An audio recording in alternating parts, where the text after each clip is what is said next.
It's just cloud save stuff, so I don't really care. Everything's like on my saved up on my files, so I don't really care. And like, yeah, my achievements on here aren't visible. Again, I don't play for achievements.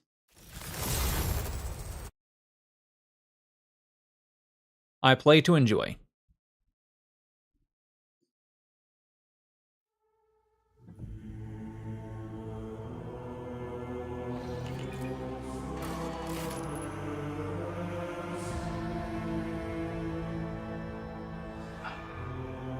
Okay, so again, I have my dinner right next to me, so we will occasionally see me. Maybe. Oh, do I not?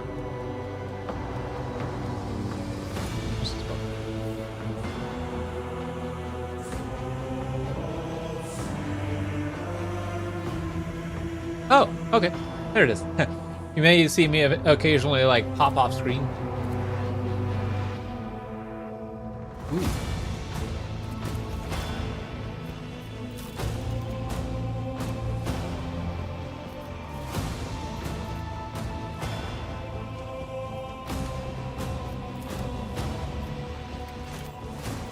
There we go. Gosh, it has been so long since we actually played any game. Played this game. Feels so nice.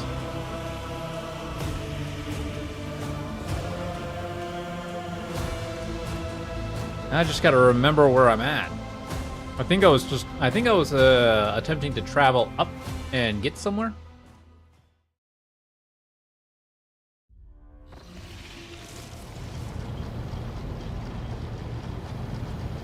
Let's see what I gotta do.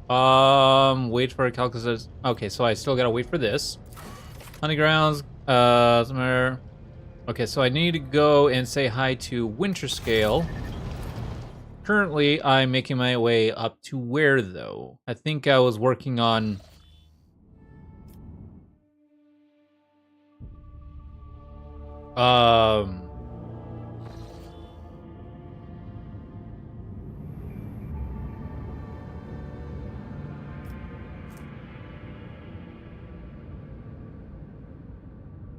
I'm trying to reach up to here. What's here? Oh, okay.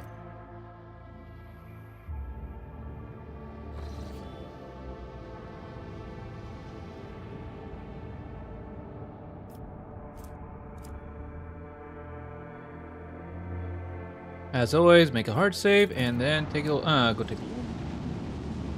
Because I think I had something that needed to get done here. Wasn't there? Oh, no.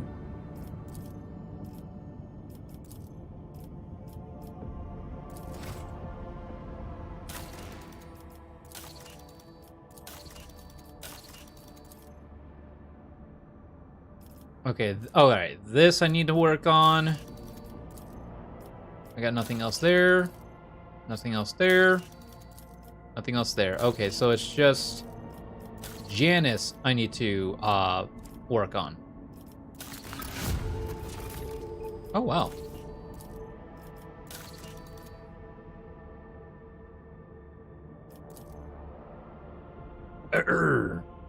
Is this the only area that's like minus?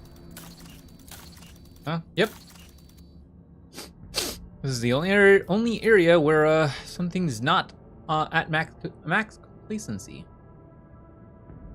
Huh. Oh well.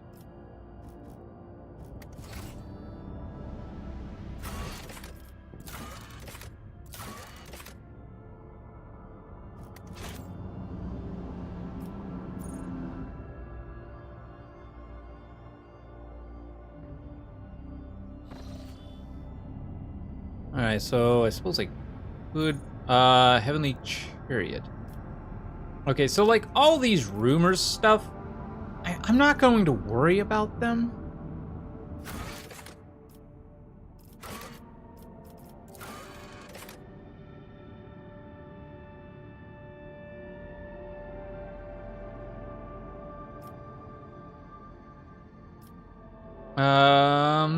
Oh, okay, so apparently...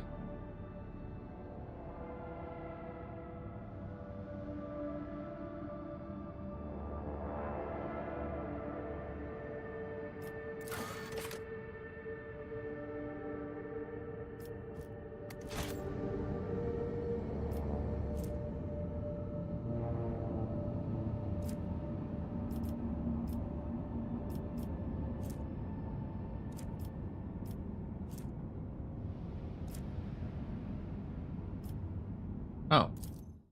I do apologize. I keep popping back in and out. I was like...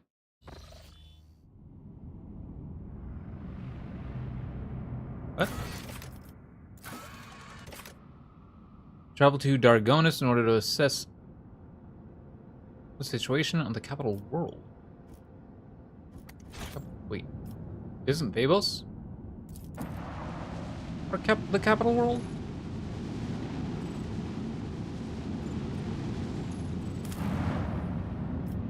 Oh.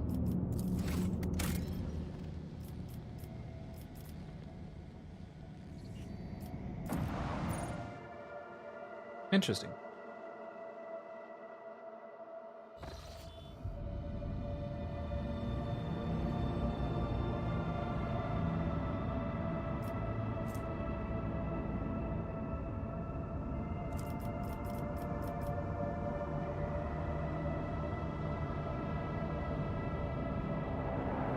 I traveled right past it. Anyways, let's go ahead and make a save and make our way here. What is this? Resource system mentioned in Emmeline's message.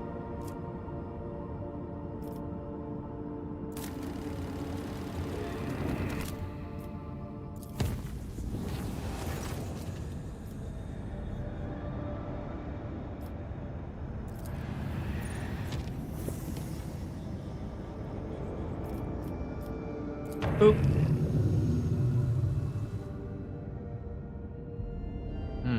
Okay. Nothing. Lord Captain, we have arrived on Phaeton 4's system. Our translation for the warp was a little rough. A net loss of about 500 souls on the middle and device decks, and God Emperor only knows how many wounded, but that's only the half of it. The brain boxes of the Argers are sending me reports that aren't doing my mood any favors. Alright, so apparently a bunch of shite went down during that little warp jump. Real space here has got more holes than a sea, and all our sensors are playing up. It's gotta be sorcery, Lord Captain. If I was you, Lord Captain, I'd do what I came here to do, right sharpish and clear out while we still can. I've seen the likes of this before in the same region. Maybe your sorcerers will be able to explain it better, but here's what I know. Shite like this never ends well. Understood. Unknown ships over there, huh?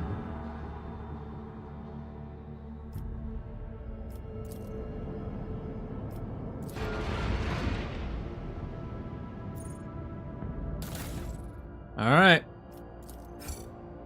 I have no other components there.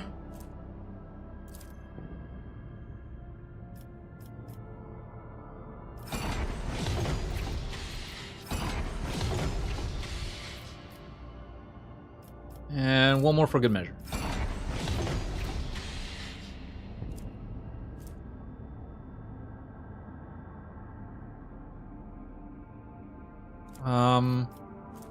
Okay, that's gold. Okay, that's the only... Ooh.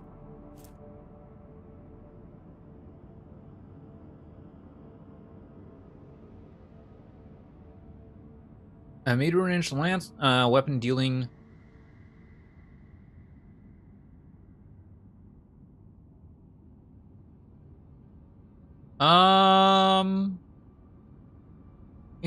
No. One lance weapon is good enough. Though I think we actually have to have...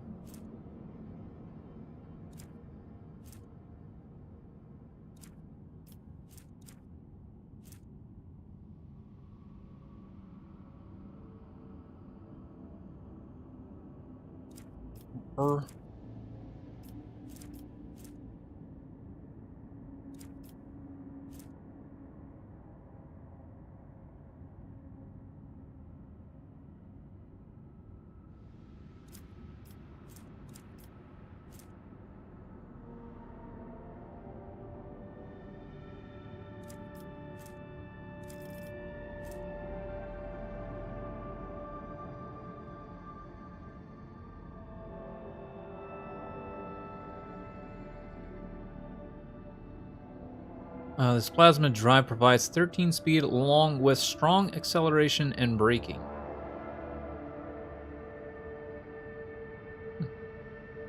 Oh, how good that. I don't know how good that is. Anyways, okay.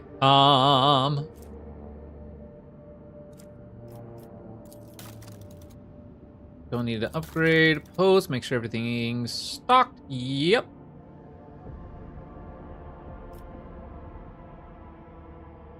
Use the current ability once. Okay, I gotta use this ability once. I gotta use this ability once. Alright. Should be good. Let's do this.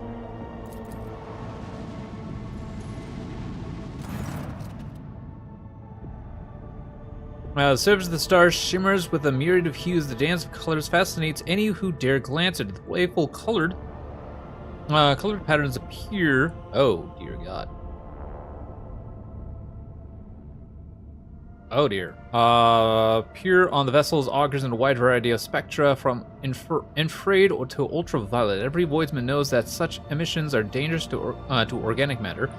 And Master Helmsman Revor asks the crew to resist the desire to admire the star. Not everyone managed to follow this advice, and some crew members suffer from nausea and headaches. Order the shutters of the bridge panoramic view is closed.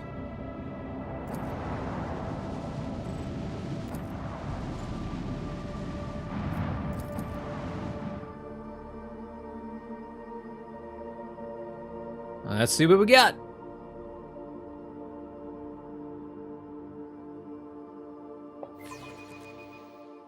Let's kill them before they The can even Shikari have beg blocked for some of your mercy. flagship posts. Ow!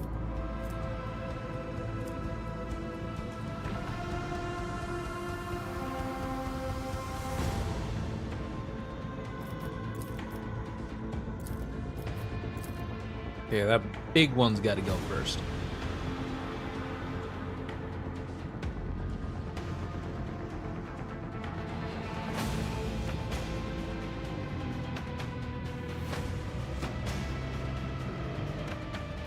Why can't I do this?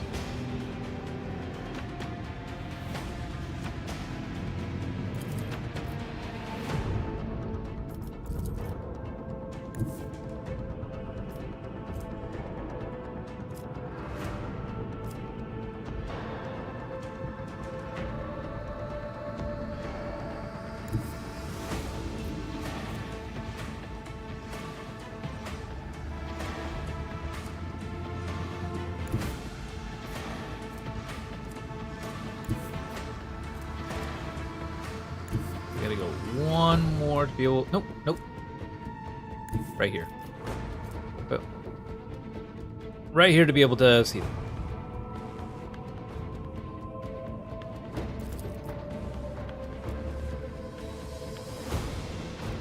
Who? Wow. Thought it was. Thought they were in there. Apparently not. With the force of a supernova.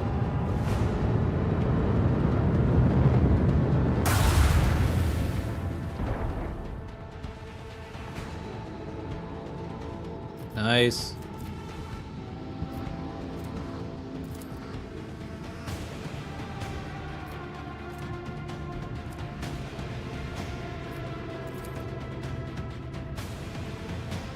Torpedoes away.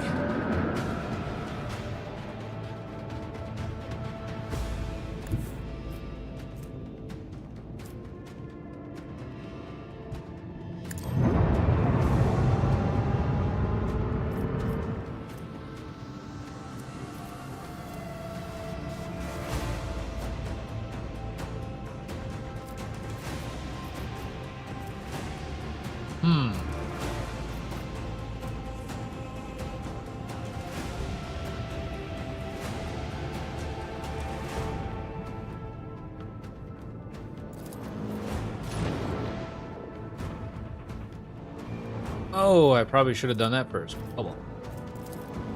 Lance batteries, fully. Oh dear.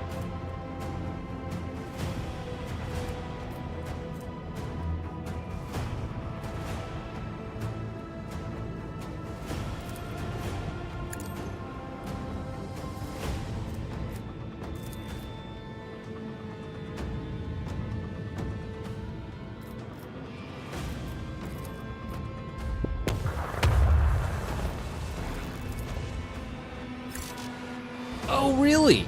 Well, that's not good.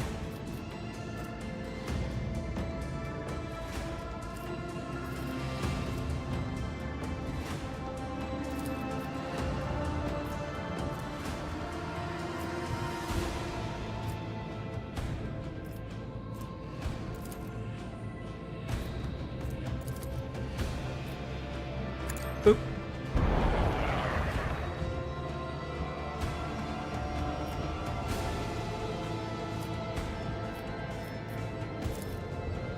Make every Oh, that shot did count. that helped out a lot.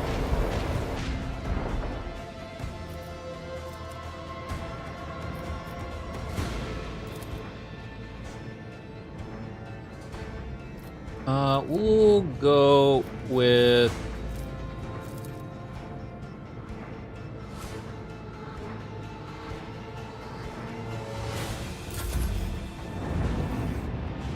all right, well, they're coming up.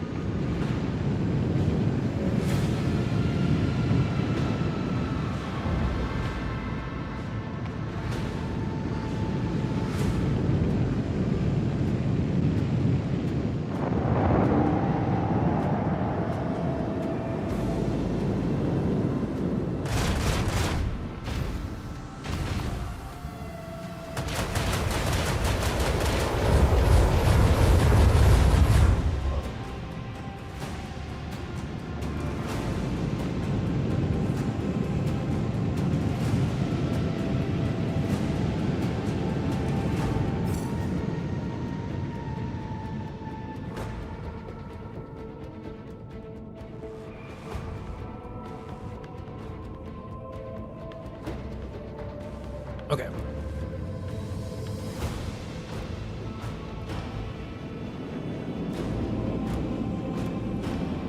The dark void will erase their colors. Nice. Fox, hello! Oh, hey there, Kitty. How you doing? Oh, thank you for coming, Kitty. I'm doing great. Finally back. Excited to be back playing video games. Oh. It has been. Only speaks the truth, sir. Thank you very much. It is so, I am doing so great. I'm finally back, and I'm excited.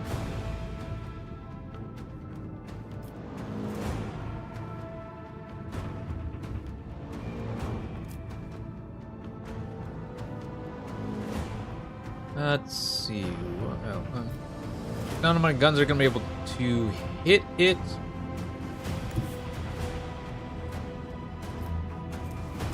Which is kind of unfortunate.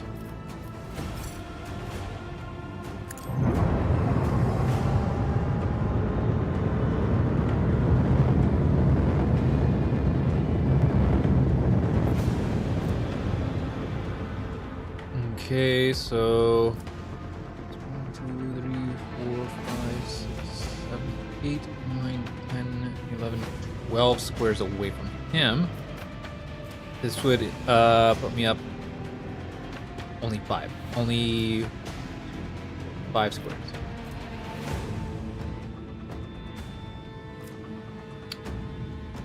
That's slightly unfortunate. I will hold off on using this then. Instead, I will go ahead and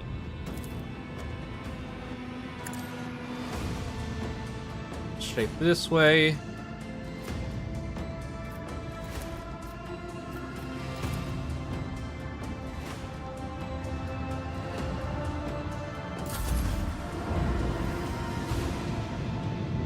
Okay, gonna take another bite of my food. 1 sec.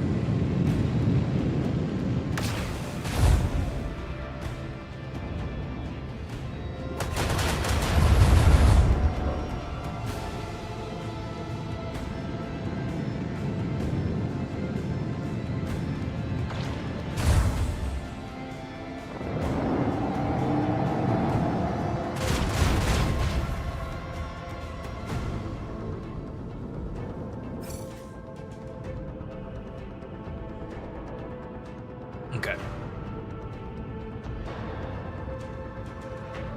What shall we do?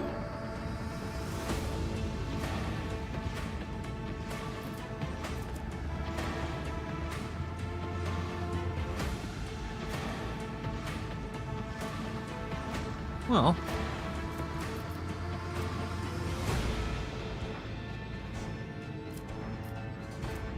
That just extends the range.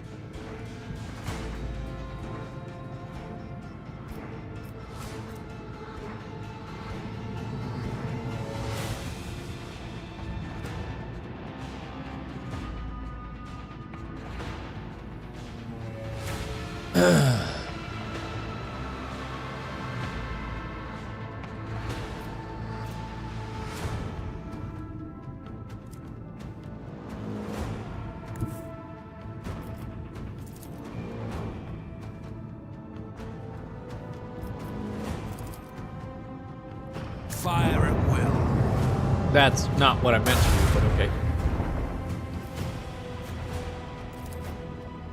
Salvo! Oh, that works.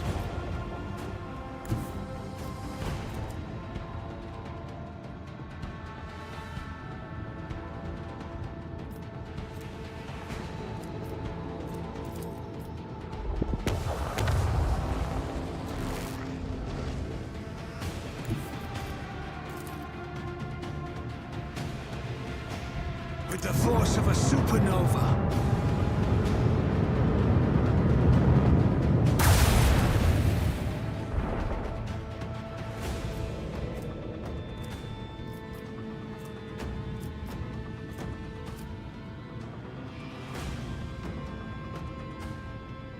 Oh, I don't have much more movement. Ah, darn it.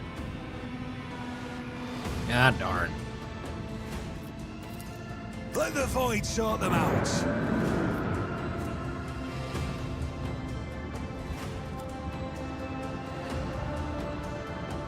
Um.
Fire at will.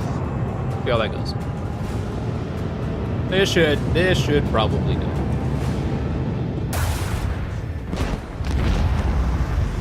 Time to reap the spoils of the battle. Nice.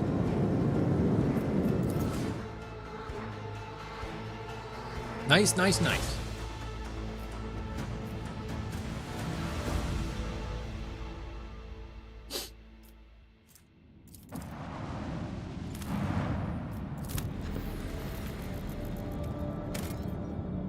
Oh. There's something to land on.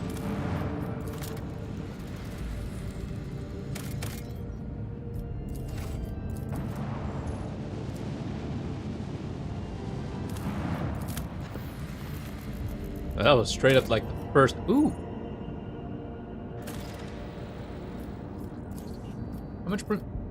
How much Promethean do I have? 18?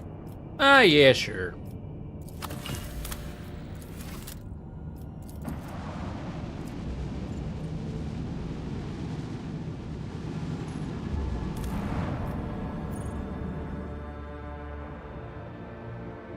Let's see what we got. Oh, I gotta take Heinrichs. Okay, so if that's the case, I will go like this.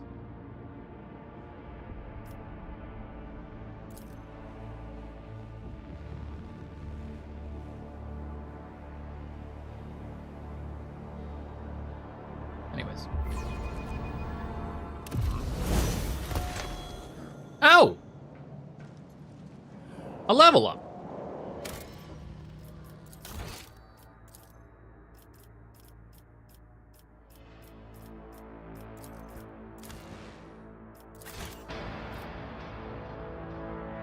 I was not expecting that, but okay.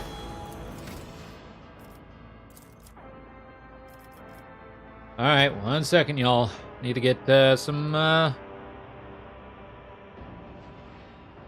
build lists up here. 1 second.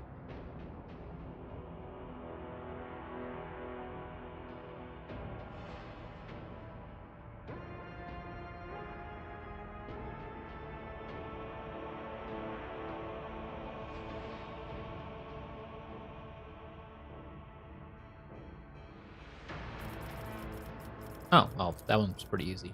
Fellowship plus... no. Yes. What does that do?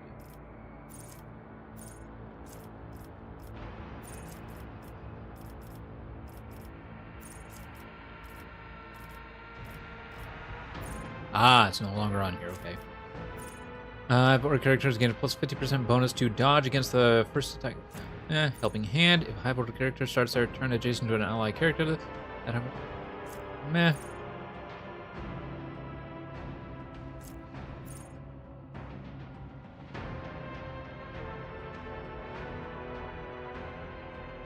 Ooh, that seems pretty good.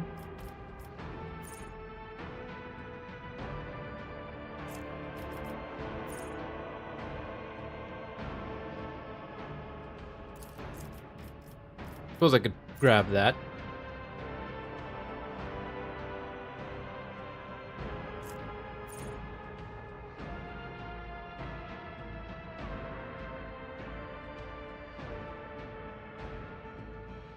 Ah, okay. Weapon skill. Not ballistics.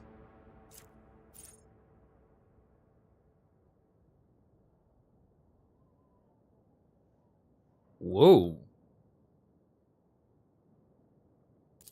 That seems pretty good. I think I'll grab that.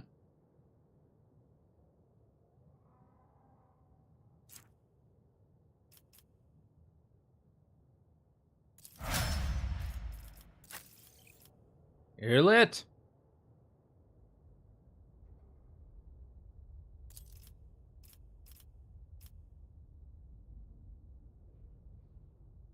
Do do do do.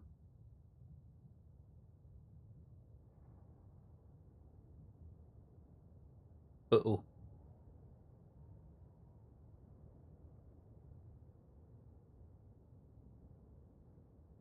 Uh-oh. Oh. Uh-oh. You know what? Grouchy, hello! Oh, Grouchy, hello, how are you? Alright, ballistic skill. More than likely, yes. Drukhari equipment. I suppose I could grab that. Penetrating in my sights gets additional armor penetration. Ooh. Finally making progress, eh? Yes! We're finally making progress. Not only in game, but I also made progress in life. Because now I can finally play games after spending 2 weeks of painting models. As much as I enjoy the chill, relaxing moment, I was getting very burnt out of that. I was like, I need to stop and do something else. But how are you, Grouchy? Gets additional... Which one was... What was in my sights?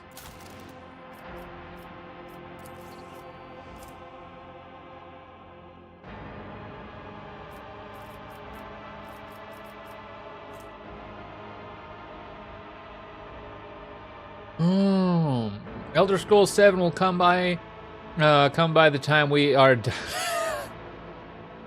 Hey, now!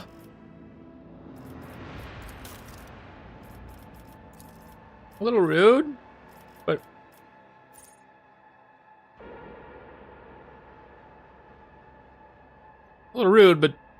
kind of right.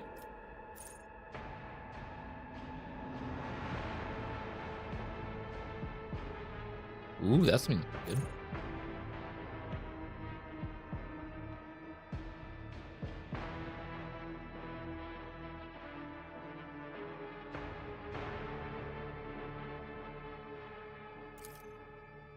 Wow.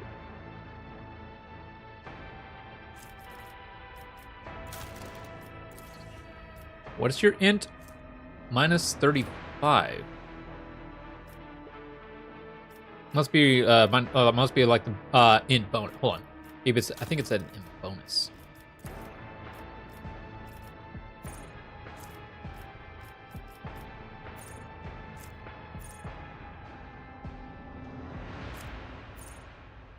Yeah, int bonus. So inflicted by, so roughly, came back from a D&D session. Ooh, how'd it go? Okay, so that'll be plus, well, with a 7 or, ooh, I think I'll probably end up taking that. Exposed weakness costs 0 AP. That's pretty good.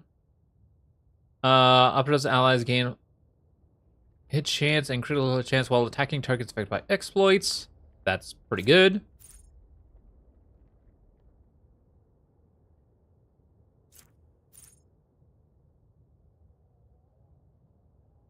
As when using analyze all enemies in a 10-cell radius around the operative, start of each of the operative's subsequent turns, they distribute half as many exploits, half of the base amount, among all enemies in a 2-cell radius around the operative.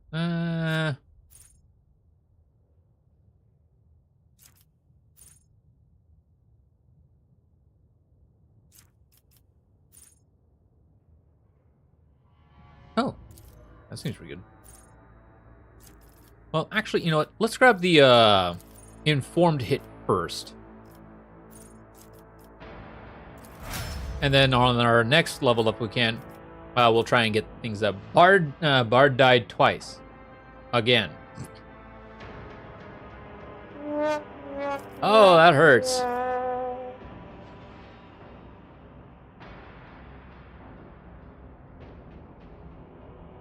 Oh, that really hurts.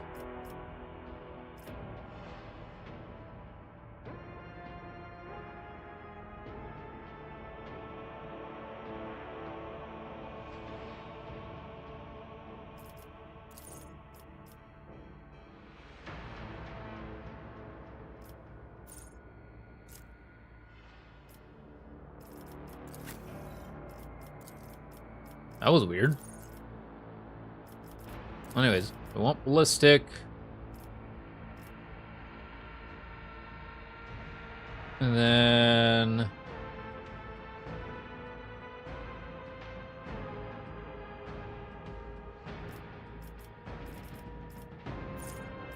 Ooh, Rack and Ruin. After the soldier deals damage to 3 different enemies, the soldier gains plus... Okay, 10 plus 2 times...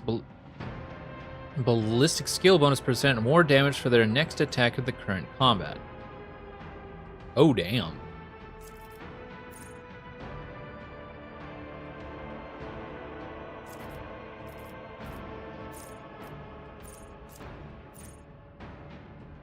And what other skill? Alacrity.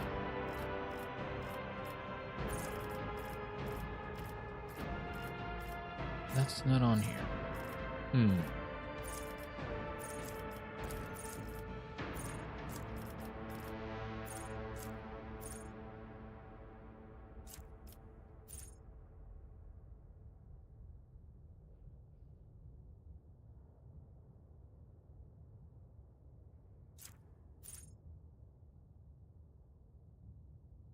Okay.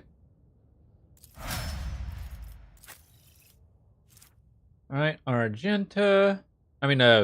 Cassia, our lady Cassia, angered my inquisitor god Asmodeus, and I was ordered to kill him, so I did. The cleric resurrected him. Asmodeus, royally angry that he was brought back, immediately killed him.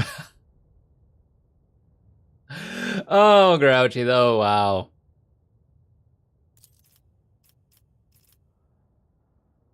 Oh, wow.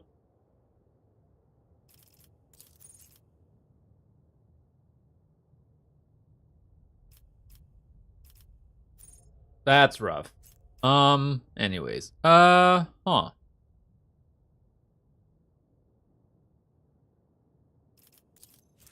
Willpower? Yep. Willpower's our highest. Let me double check. Willpower? Yes, willpower.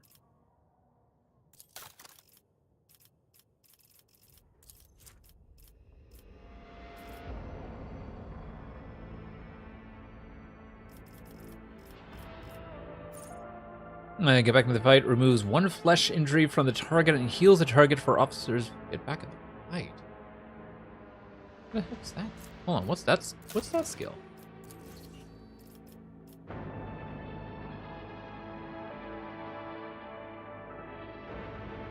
I didn't take that. Oh, right here. The officer encourages an ally who immediately recovers from burning, bleeding, toxin, and stun effects. If the target is under the effect of voice of command, they also gain plus 22 temporary wounds. Oh!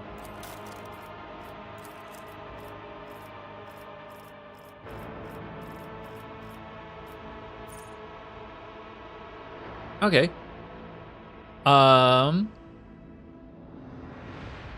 Removes 1 fresh injury from the target and heals the target for officer's willpower bonus divided by 2 wounds for each condition removed by get back into the fight, including fresh injuries.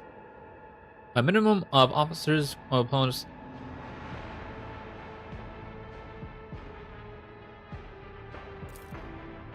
Wow. Sure.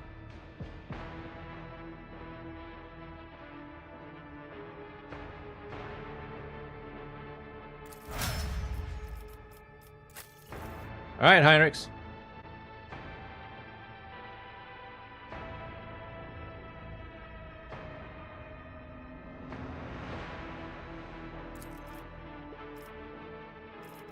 No, Heinrichs, please.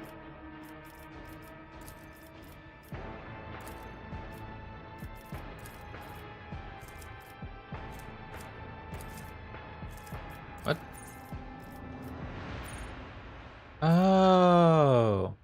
Oh, I still gotta level him up to this point. Oh dear. Whoops.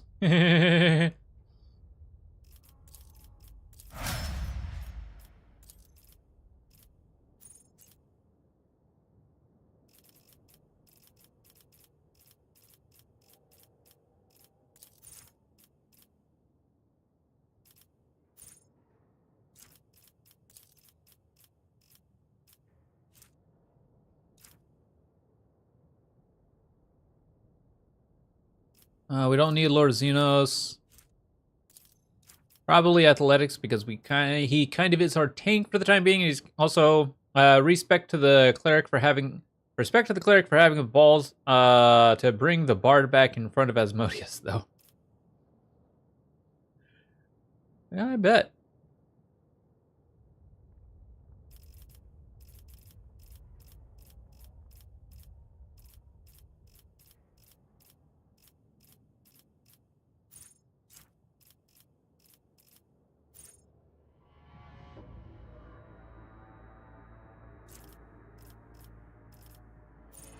Nani?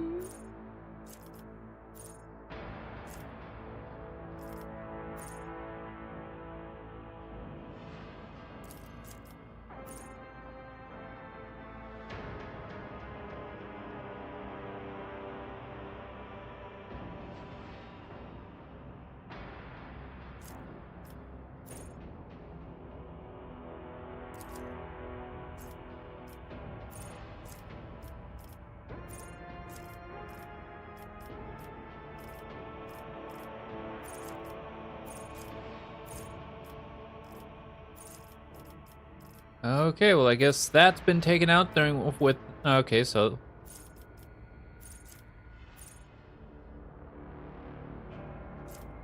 Oh, probably because they have something different than what we're going with. Oh well, that's fine. You know, let's go ahead and get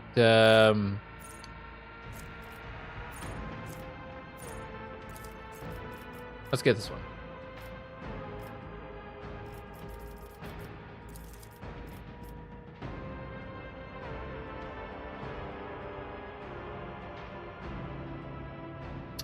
Swift movement. Is that in here?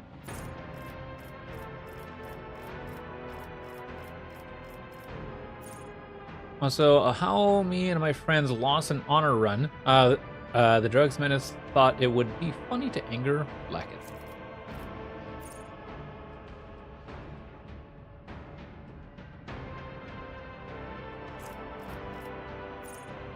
Oh, we already have Swift movement. Okay.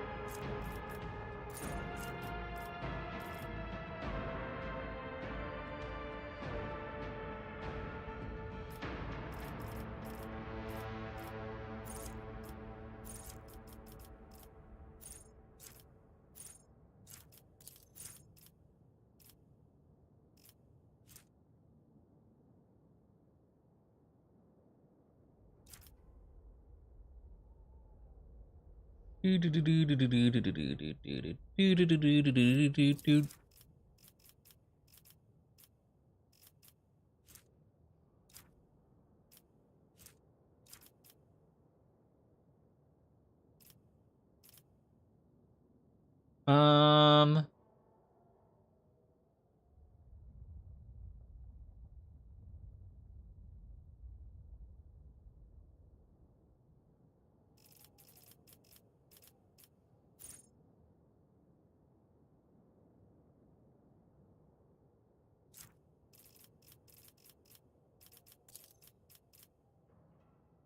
Defense, still mind. I don't think I have still mind.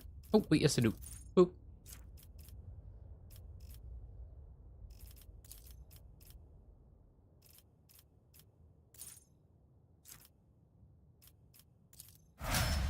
Boom. All right. A dirge. The dirge phones. All good. All good. All good.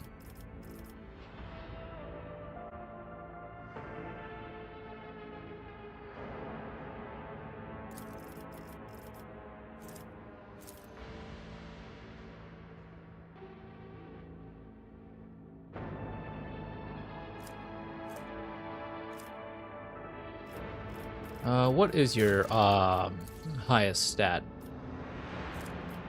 Oh, yeah. No, let's just go. Let's just go intelligence.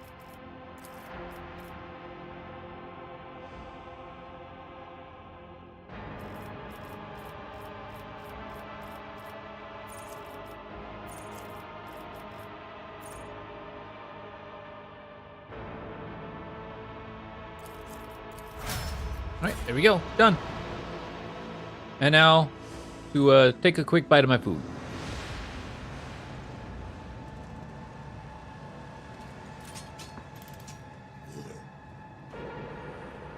Keep your wits about you. Observation report on Henrik Van Kalos. The unit's professional skills make him a suitable candidate for data interrogator servo skull conversion.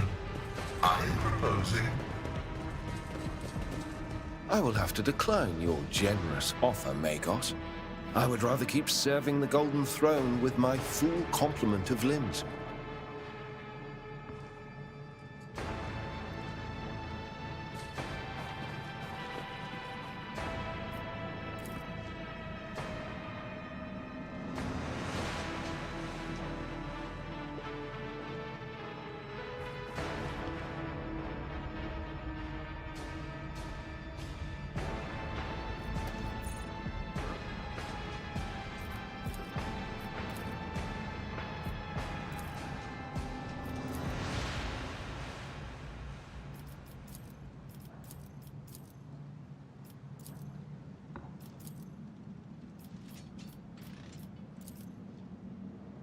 All right, here we go.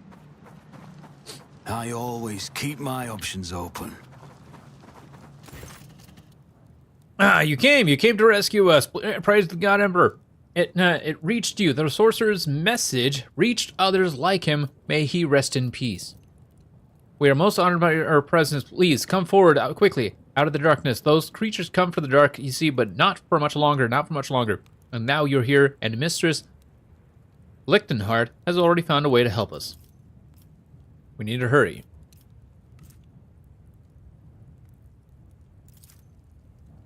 Even under wavering lumens, you notice something strange. The slightly skewered proportions, the almost indiscernible asymmetry of her facial features. Looking at the other sentries, you see the same oddity in their faces too, and the fact that they are all wearing the same strange ramshackle implants, which clearly are not combat augments. Noticed, have you? Don't jump to any conclusions. It could be a logical, genetic anomaly. It could be something else. We can't say anything for sure yet. What's happening on the planet? It's terrible, my lord. I don't even know how to describe it. It's been, what? How long has it been? A few months? Probably a few months of being plagued by these sorceress beasts. As soon as night fell, they came creeping out right out of the shadows, black as soot. There's no stopping them. The only thing that's worked so far is keeping the fires burning and maintaining a constant watch. And even with that, the creatures drag us off in ones and twos the second we drop our guard. Sorceress creatures from the shadows. Could they be demons? That would explain the presence of warp anomalies in the system. Local breach. Survey the barricades. They do not appear to be very sturdy. Please, my lord, do you think we are trained guardsmen? We're from the expedition convoy. We've lived here for generations, and up to now, the God Emperor has guarded us from misfortune, but now we have to fight. The survivors have all gathered into the tunnel. We've handed out what weapons we have, but how is that supposed to help us against these butchers when we don't always know how to use our weapons? You mentioned an expedition. Yes, about 30 years back, we were brought here with a load of clever people for some high-up Adeptus or something or other, and we lived here ever since. I've raised 4 kids here. 2 died at the excavations, 1 was taken out of the monsters, but my youngest is still alive. Excavations? Perhaps the expedition, or rather, its objectives, or what Emelina was interested in. Of course, the easiest options would be to ask her directly. The interrogator shoots you a pointed, impatient look. I wish to see Emelina Lichtenhardt. Mistress Lichtenhardt is inside, in the pit. You go on. Don't be afraid. She will be there to properly greet you. We'll stand guard. Thanks be to the Emperor for delivering you to us. Is there money to be made?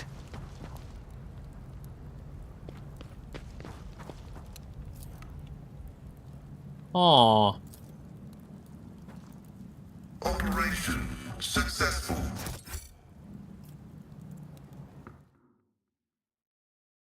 Interesting.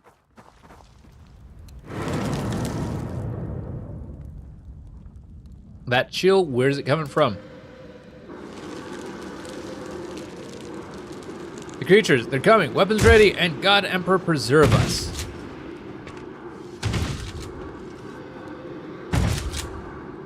You're giving us no right to exist.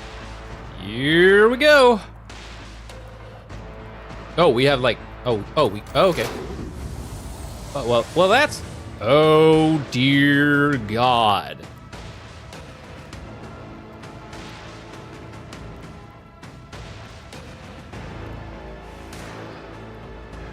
Balls. Okay.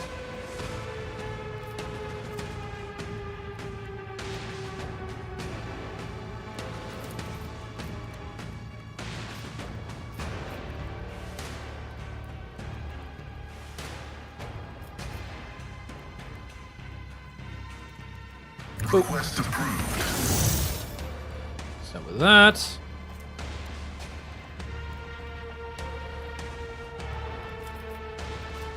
Go with this.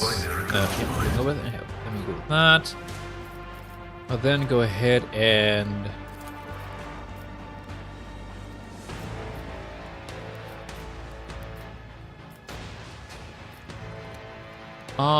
might as well put that there. Put that there. Running binaric override. Advancing.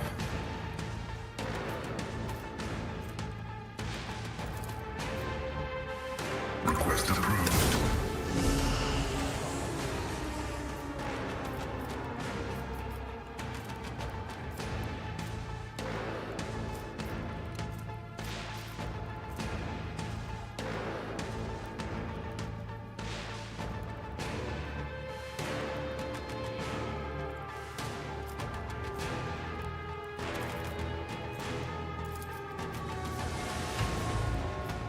They're all about the same, so we'll just target you.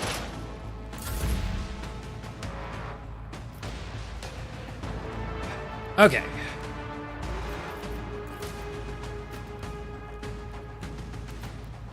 I am a navigator, not a servitor. Alright, target her with that. I will then go ahead and these are all already have been laid down.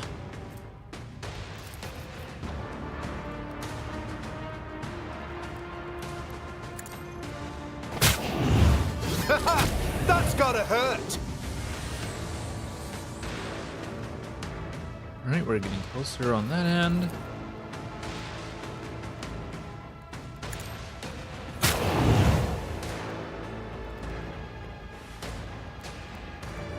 I'm not using any. Isn't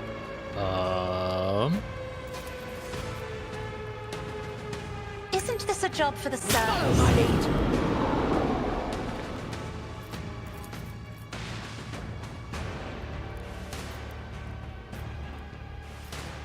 If I may. Alright, gonna hit these guys. What's going on? Why am I not using up any action points? Okay, I'm gonna quick save here and I'm gonna reload because I think this might be a bit of a bug here going on. And while that's loading, I'm gonna take another bite of my food.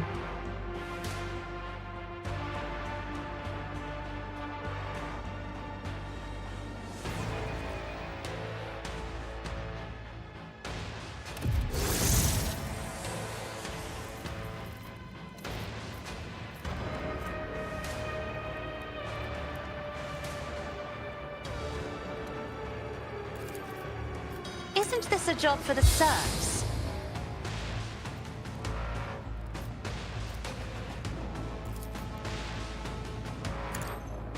Try and die with grace, at least.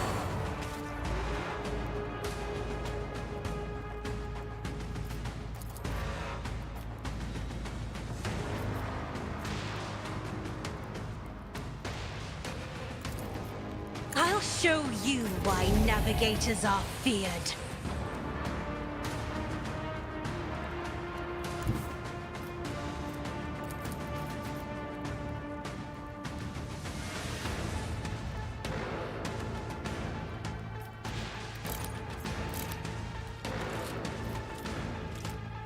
Faith without deeds is worthless.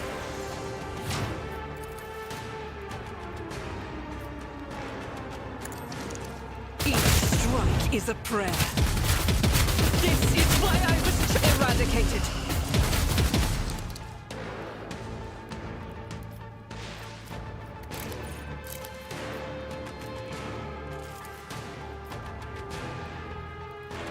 I'll do it. To you, my Emperor! As the Emperor commands, each strike is a prayer. Okay, stop that.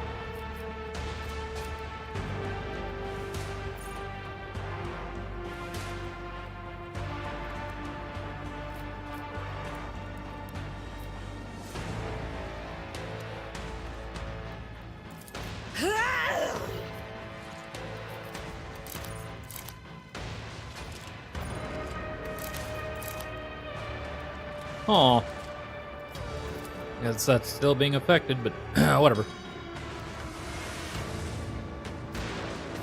I'll do it.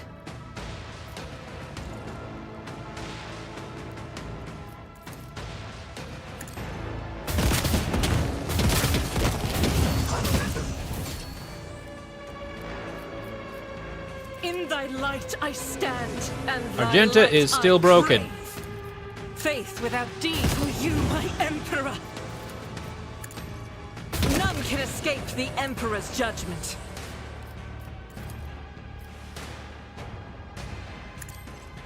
This is why I was chosen. I'll do it.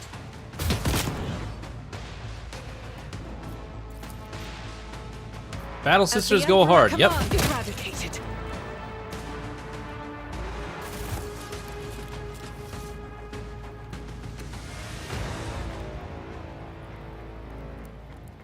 Yep, everybody died. Always keep your eye on the prize.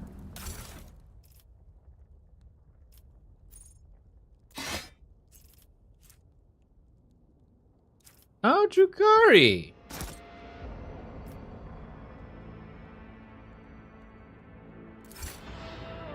Interesting.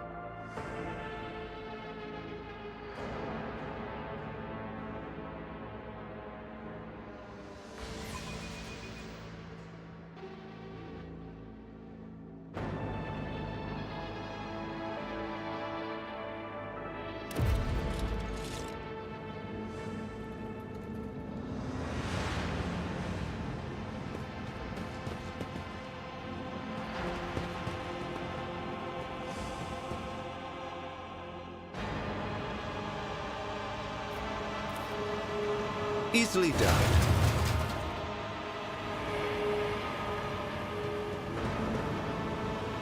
Damn it! It's a Vox liturgy twisted by warp sorcery. Try not to listen too closely.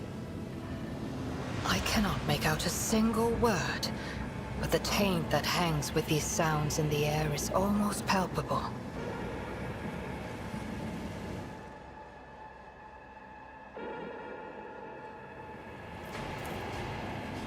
See, right there.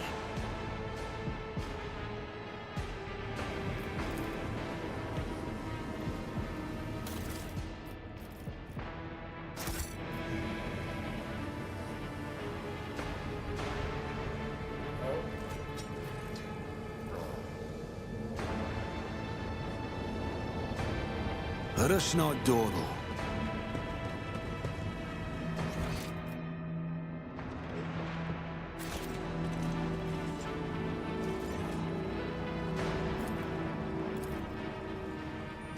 This Explorator is blessed with multifunctionality.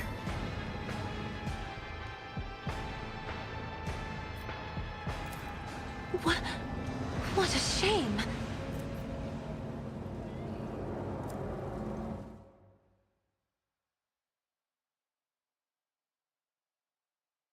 Oh, what?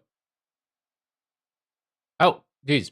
Completely Apologies! My house would be proud of me. Huh, interesting.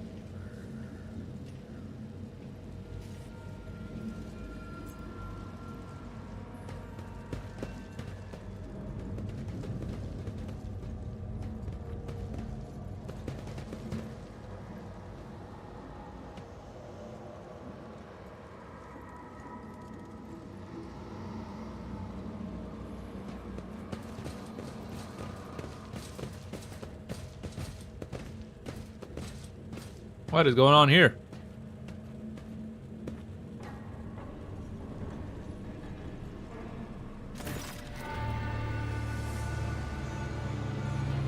The soup figure draws back to the hood of the grimy robe, revealing the emaciated face of a woman, her skin stretched out taut over her skull and sickeningly protruding augmentations and her cheek is marred with several open wounds. She looks at you with a feverish gleam in her eyes. The visual description matches Interrogator von Kalax. You made it here after all. Heinrich's usual mask of stoicism has melted away without a trace. He stares around him in undisguised dismay. Emelina? What is this? You're performing an arch enemy. You're performing the arch enemy's rituals, but no. Stop right now. Not on the move unless I tell you. The sage draws herself upright as far as her crooked spine will allow and flicks several switches on her facial augments. And then she turns to you, ignoring Heinrich's words completely. Who have you brought with you, Interrogator von Kalax? Clearance level?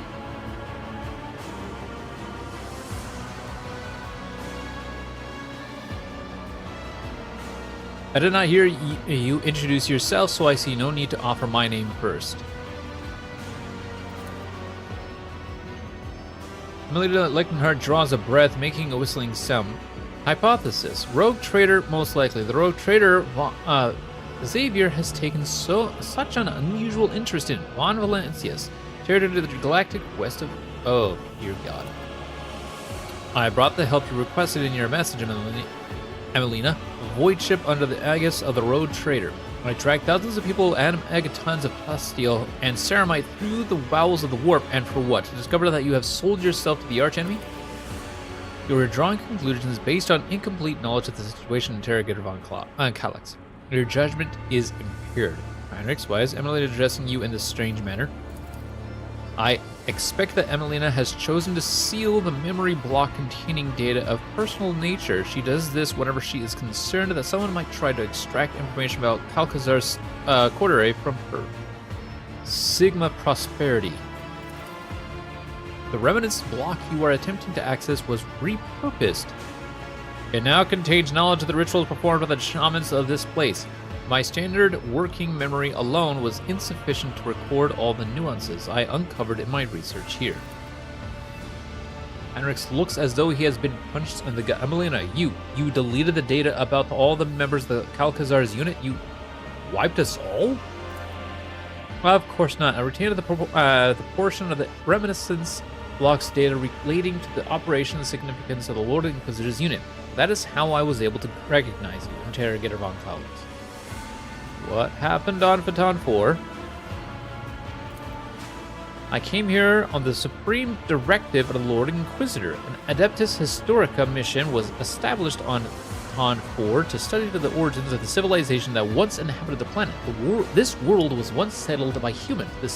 The mission aims to discover which colony ship they came from and why they disappeared. The traces of ancient culture uncovered in the layers of soil suggested the existence of primitive solar faiths among the dark inhabitants of this world, faiths that are strikingly similar to the worship of the archenemy. The surviving scrolls indicate that shamans use the gifts of chaos to protect their people, to secure the harvest, to imbue their warriors with strength and vitality, and this culture persisted for thousands of years.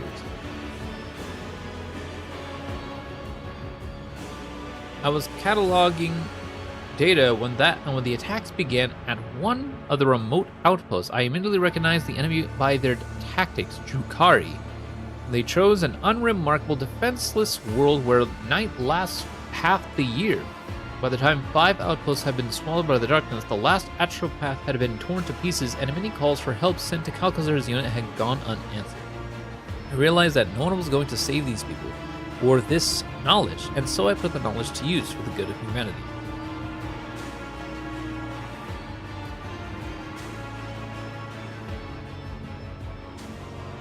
Heinrichs, makes sense of this. I am going mad, or is your colleague engaging in flagrant heresy here?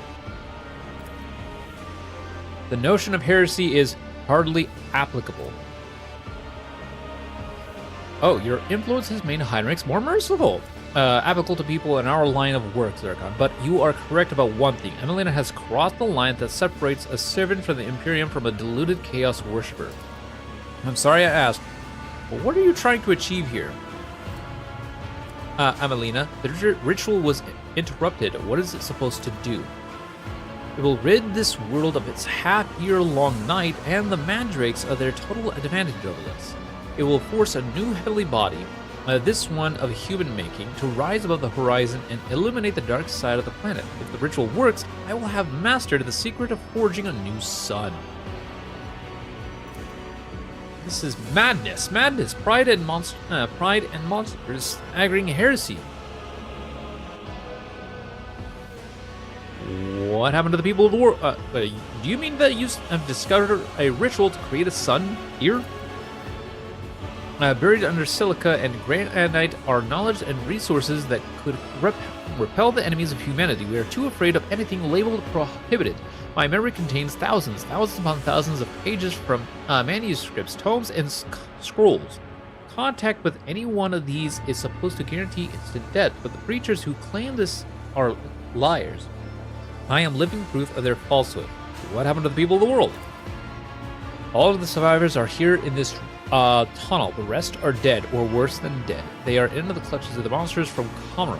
Our last astropath died when his mind was invaded by a warp entity. It used his psi trail to hunt him down. The rest of the people here have been blessed with the protection of those forces that I summoned to our aid. That is enough. I've heard all the justifications and complaints 100 times before. No purpose can justify what you have wrought here. Who have you become? Who have I become, Interrogator von Calix? I am what any agent of the Golden Throne is predestined to become if they are able to see through the essence of things. I have, as the Puritans say, succumbed to the heresy of radicalization. Moreover, in doing so, I am only following into the footsteps of our mentor. The only difference is that I have chosen the path of the Oblationists, while he chose the Xenos Hybris, forging alliance with the cursed Drukari. One unthinkable accusation: the Lord Inquisitor in league with the enemies of humanity? What? Emelina, suppress your urge to debate eternal matters in the presence of the Rogue Trader. Additionally, I will not tolerate insults to the Lord Inquisitor in my presence.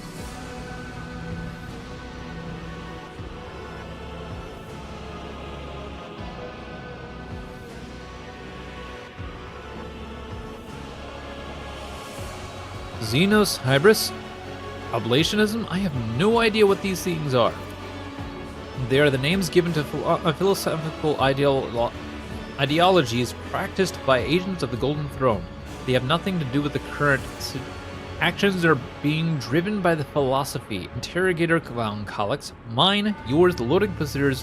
Why are you avoiding talking about the fact that Xavier Calcazar is a dangerous radical, no less dangerous than I am? Except I am not driven by utopian ideals, but by a desire to protect humanity, using a broader range of tools. What you call a broader range of tools is heresy, Emelina, or unremarkable, commonplace heresy. Heresy that has taken on a twisted form in a mind subjected to prolonged contact with corruption. The archenemy has been gnawing at you from within. Creating a star with a chaos ritual? You have cursed the line. No, you have obliterated the line. Lines are for the weak and ignorant. Anyone capable of weighing the risks and making a calculated decision would have done the same as me to protect the Imperium's domain. Deliver a preemptive strike, even. Von Valancius, Emelina wisps around you. You are a simple mortal endowed with huge power and privilege, ruling over worlds and holding millions of lives in the palm of your hand. Tell me, would you have done the same in my position?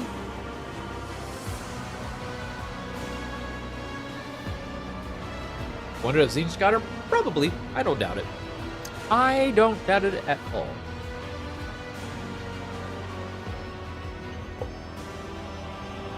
He's one of those guys where it's just like, hey, I'll give you some hope. Here, have this ritual. It might help.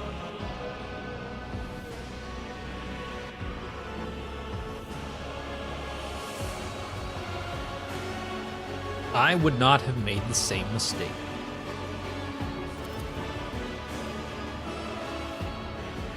Blinker division and a narrow mind. A warrant of trade in the hands of such a person is a dangerous prospect indeed. I'm the only one to answer my call, and you turn out to be a brainwashed pawn. I did not factor in the possibility of psychological dependence. Slaanesh can lead to such obsessive madness, but usually with horrible, degenerate behavior. And I'm not seeing that from her as of yet. A Calcazar can be persuasive, especially to those who depend on him. A favored sorcerer, a Caspalican renegade. Oh yes, Interrogator von Calix. Xavier's Calcazar's stalwart little soldier. You will die just like Tanakia. Emelina, Iona, Leichenhardt. Tanakia? What do you know about Tanakia? You don't even know what befell her, do you? I suppose it won't hurt for you to know something of it.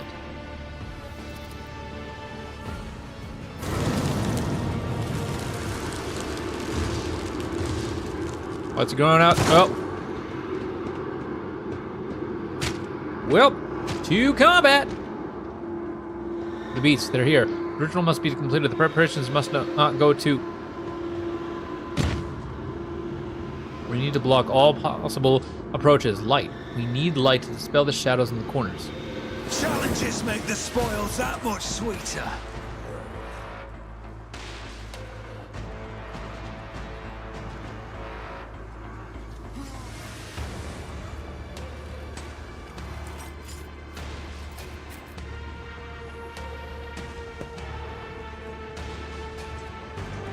Skulls for the Skull Throne. Blood for the Blood God.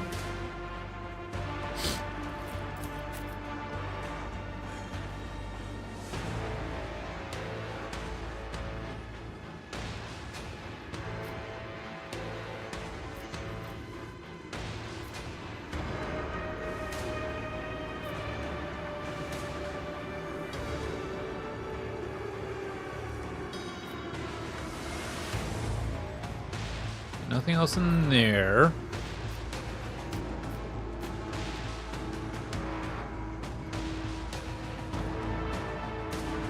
That's it? Okay.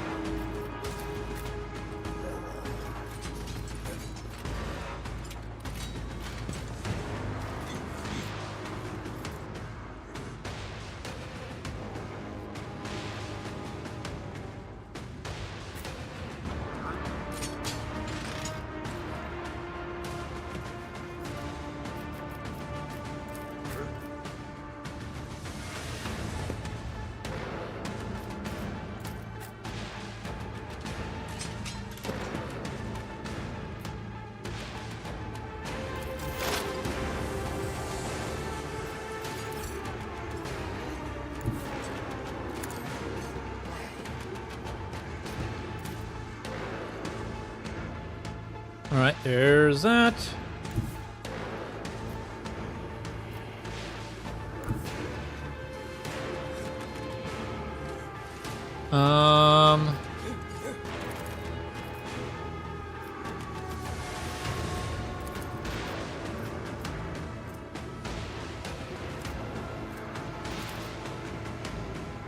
The Omnissiah knows all.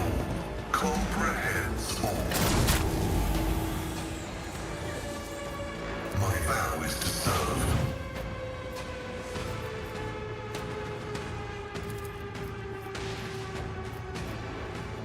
Request approved.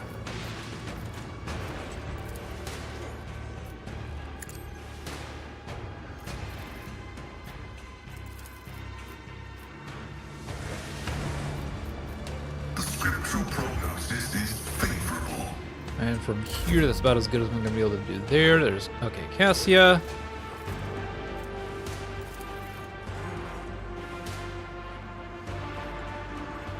I'm not accustomed to being ordered around.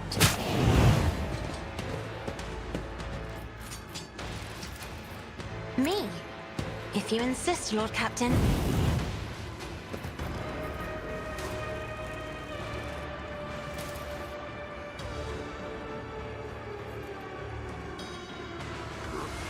Isn't this a job for the serfs? Nice, nice, nice. I am a navigator, not a servant. Now you're clad in scarlet.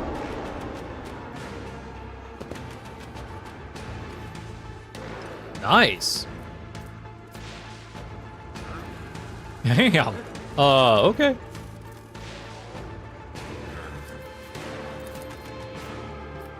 I'm not accustomed to being ordered around.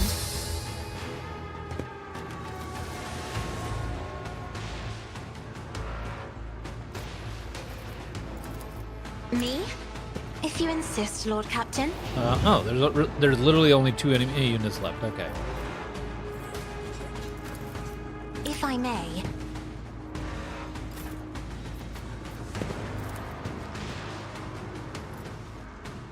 That. Oh, actually that works fine.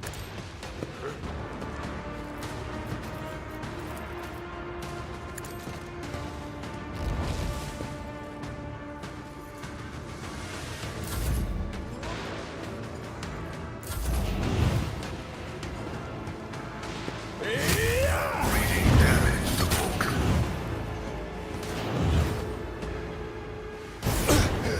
Ow. Focus, Van Kellogg's. Focus.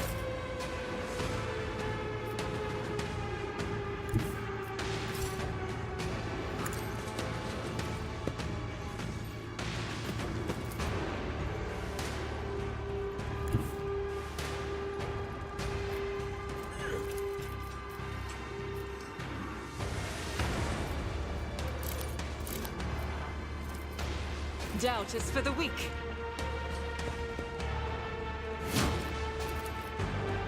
I'll do it. For you, my emperor! Each strike is a prayer.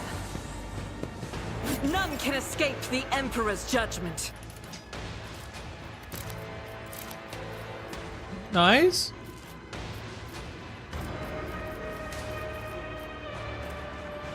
Power resides in the will of the righteous.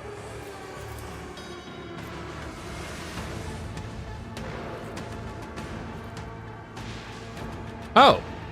I just wasted that. Whoops.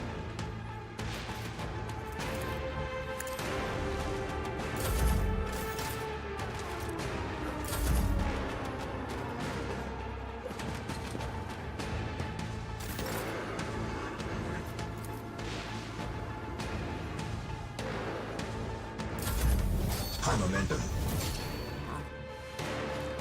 Flesh is weak, yet iron knows no pain. Hey, we got it. Wasted all my work, all my preparations, all for nothing. Emilina Ion Leichenhardt, in the name of the Inquisition, you are hereby removed from your post and expelled from the Holy Ordo. The fate of its fallen members is a matter for the Ordo. Heretical archives, artifacts obtained in the excavation, and other assets in Leichenhardt's possession, I hereby declare the property of the Holy Inquisition. However, it is for the rogue trader to decide what Phaton 4 and its people. What is your verdict? I shall take the survivors off the planet. So be it. You are now for Emelina. You are hereby stripped of your special status as an agent of the Golden Throne and all attendant rights and privilege. I am authorized to use all interrogation measures stipulated in the standard framework for information extraction to ascertain the fate of the acolyte Tanakia Calburgaria. Will that be necessary, Emelina? No, Interrogator Von Calix. I have no intention of concealing that information from you. I am almost certain that Tanakia Calburg was eliminated on the orders of Xavier Calcazar after being deemed a volatile element.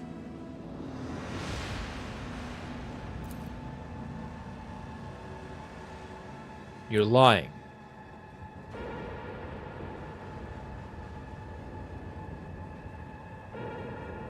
I have a rather unpleasant suspicion that the witnesses to this conversation are also at risk of being eliminated at a later date. Hold on. Listen in silence. I saw one of Calcazar's documents when I went to receive my new orders, only a fleeting glimpse, but with my memory like a picked recorder, it was long enough for its contents to be imprinted on my mind. I do not know the details, but the document itself was an interrogation transcript with a final annotation indicating the removal of the person with the retinue. And we both know how someone leads the Lord Inquisition's retinue, Interrogator Von Calix. Tanakia is the Lord Inquisitor's top espionage specialist. Wherever Xavier chose to refrain from making a public show of strength, Calburgario was invaluable. Why would he do this? I do not know. Interrogator Von Calix, just as I do not know why the Lord Inquisitor sent me to this nondescript planet as soon as I voiced my concerns about his methods, just as I do not know if I should blame the Ward for the lack of responses to my calls for help, or if Calcazar prohibited the others from answering. The nature of her mission and of Xavier's true purpose here in the Expanse was likely why he chose to bury this secret, and Tanakia, along with it. The operational data indicates that you are the retinue's primary torture specialist, Interrogator Von Calix. All this time, I thought you were the one who conducted Tanakia's interrogation, and one of the reasons why I destroyed my personal data block was to ensure that my own sentiments would not prevent me from thinking rationally when I next encountered you as Calcazar's other servant. Heinrichs. Emelina Ion Leichenhardt. I know, Interrogator. I know all the procedures used on compromised sages, interrogation, unsealing of reminiscence blocks, but before we begin, I thought Tanakia was your doing. But as your reaction was revealed the truth to me. Heinrichs, it is Heinrichs, yes? You should know, I am sorry to have forgotten you. Heinrich stares at the sage, saying nothing, then he looks down and mutters something too quietly for you to hear. Thank you for your assistance in solving my problem, Rogue Trader.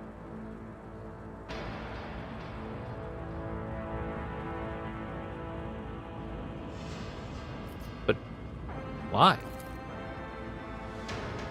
Hunter looks at you, his eyes dark and luring. Why don't you answer the question for yourself?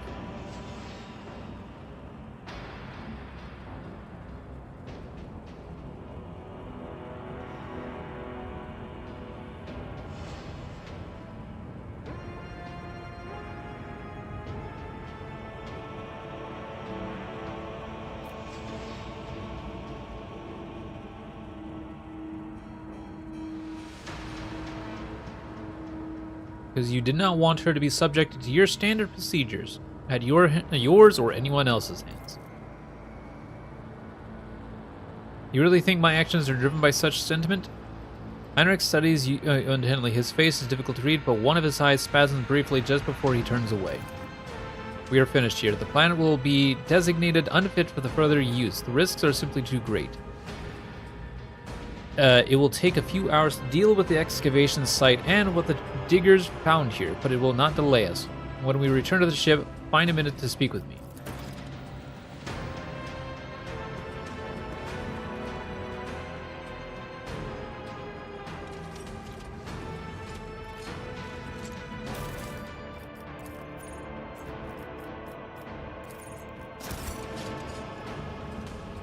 Wow.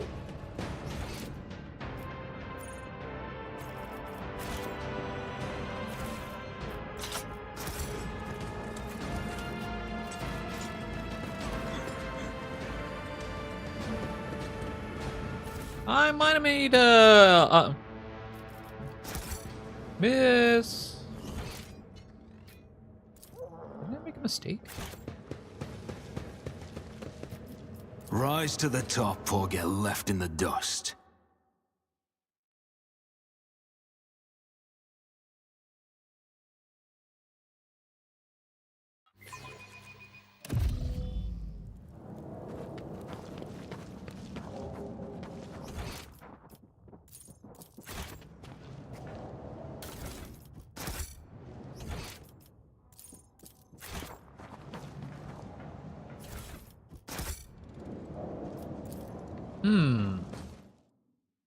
Well, that's interesting.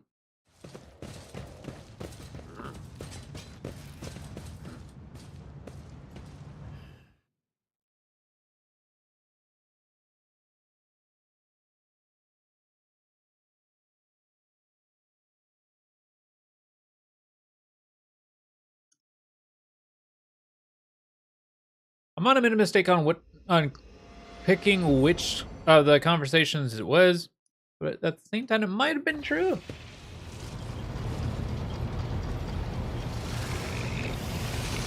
Nope, nope. This way. Nope, nope. Right here.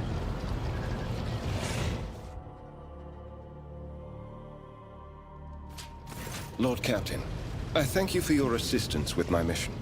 Thanks to rogue trader von Valancius, the Inquisition has stopped the enemies of humanity, even those hiding in its own ranks on this occasion.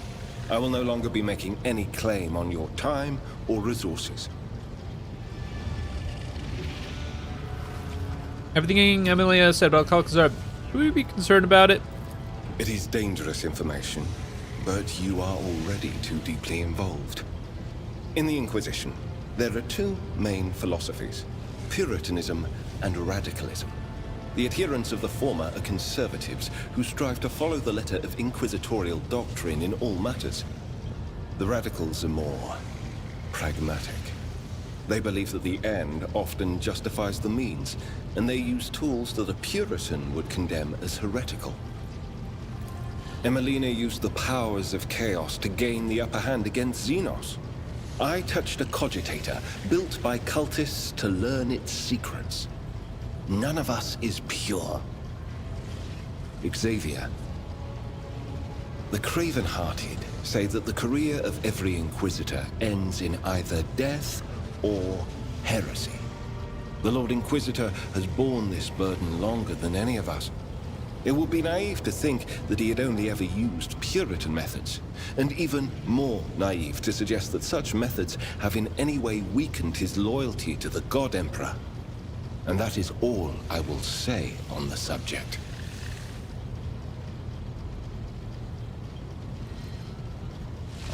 You killed your colleague in cold blood. Does that surprise you? It shouldn't. This is not the first time, or the last, I fear, that I will cause the death of someone close to me. There have always been reasons for it. Sometimes the reasons are dictated by duty, sometimes by my own personal volition. What are you going to do now that this is done? I will remain part of your retinue. That will not change. I will continue to accompany you until I receive orders to the contrary from the Lord Inquisitor, if ever. Who knows? Perhaps one day my journey will end like Emelina's, but that day is not today.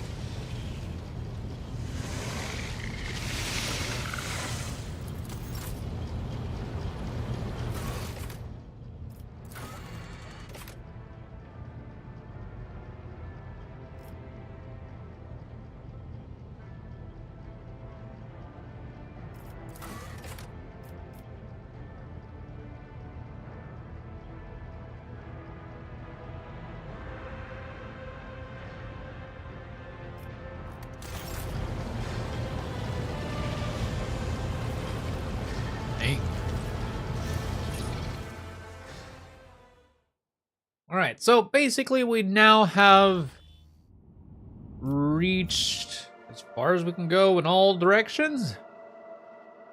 Now we need to go take a look at our capital.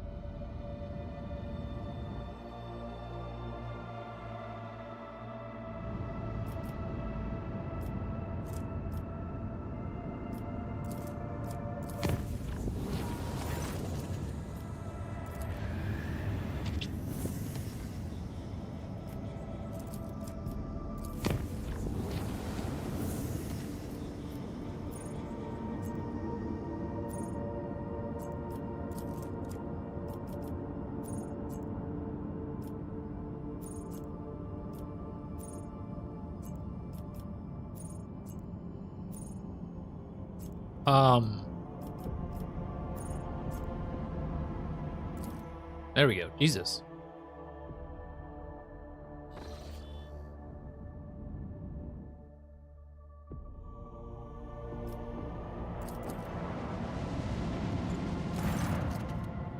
The endless canvas of the cosmic void is entered by what looks like a bottomless hole. Sight cannot pierce it. No stars, no planets, no cosmic dust. There is only total darkness. The Augur team has failed to glean any information from the anomaly, and under the influence of a mysterious force, the void ship is slowly drawn to the heart of the darkness. The officers on the bridge worriedly look up from their calculators. The machine's screens turn on and off chaotically, not obeying any of their operators' commands.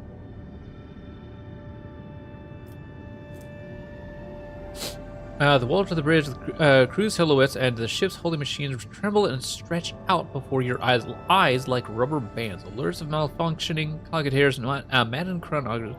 Okay. A few operators managed to wring a minute amount of useful information out of the archives.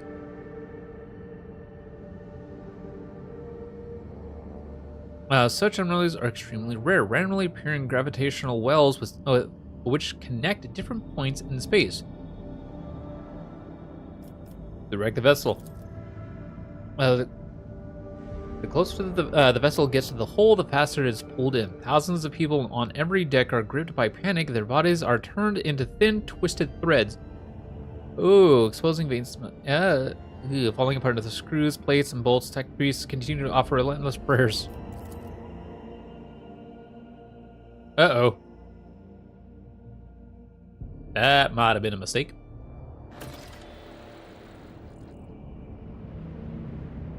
Oh. Sees a black hole, jumps in. Yeah. Yep.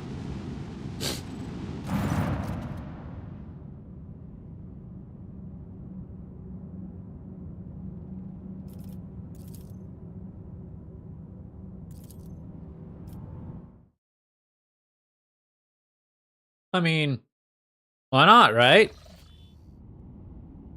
We get. Oh, wow.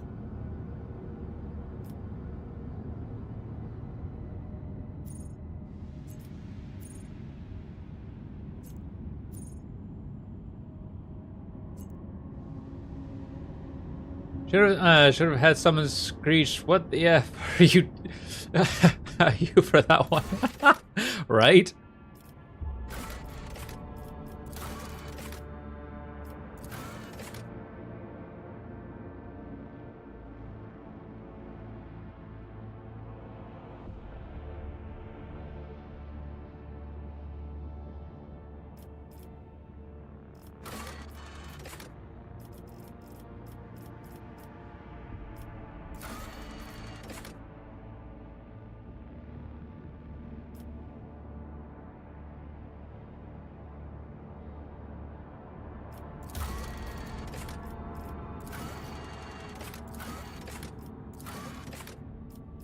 Alright.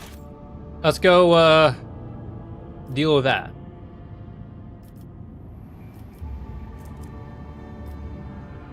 Like, as much as I want to actually... No, I mean, in truth, I don't really care about these.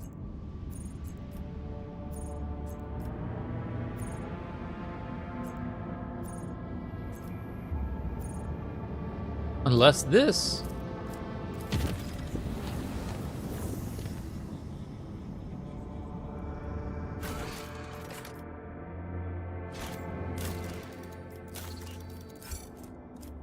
Ah, so I need to travel...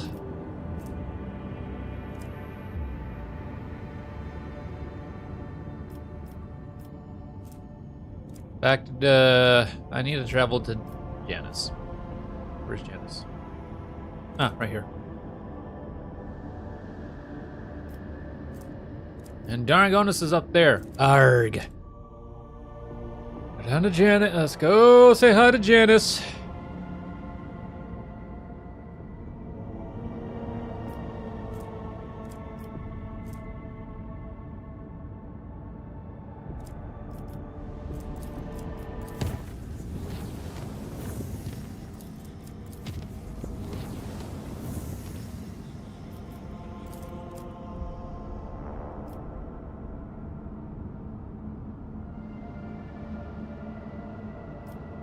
Yeah, whatever.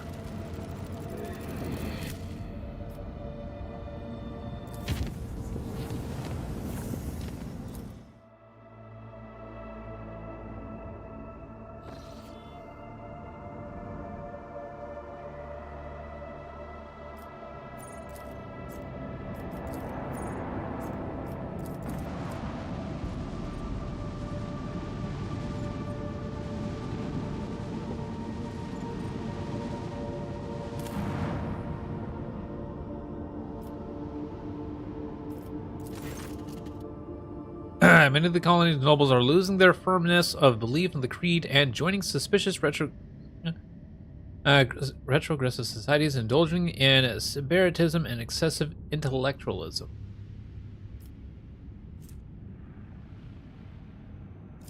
Ugh.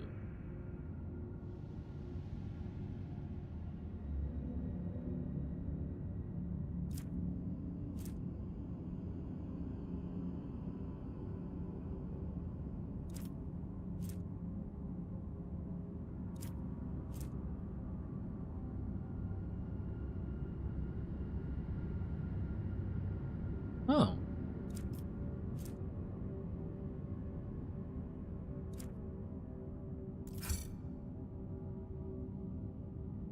Nice.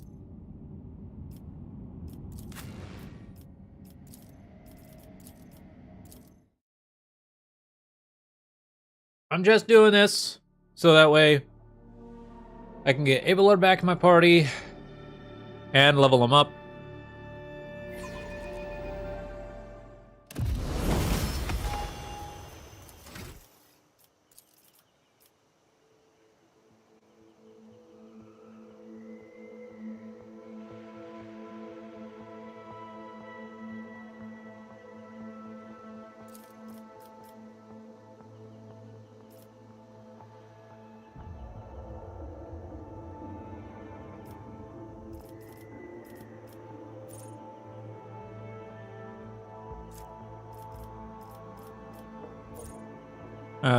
+7 damage deflection against the first attack made by every enemy in this combat.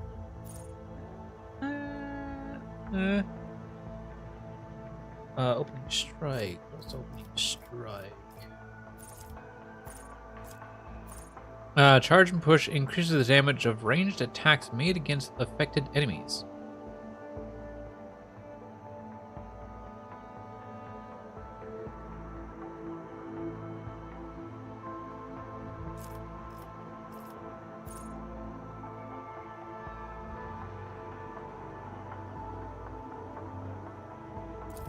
Oh, we'll go with that one.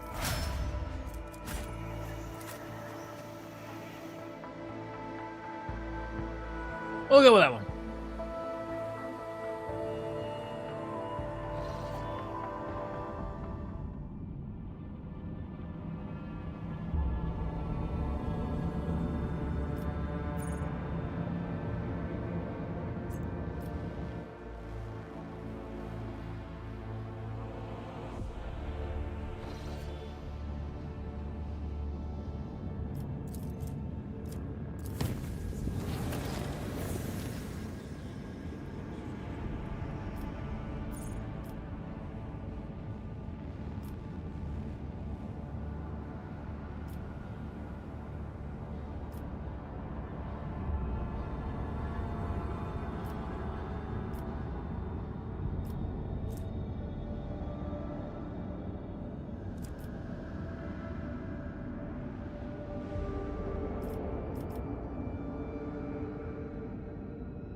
Okay. Dargonis is right there. Where's Palestone?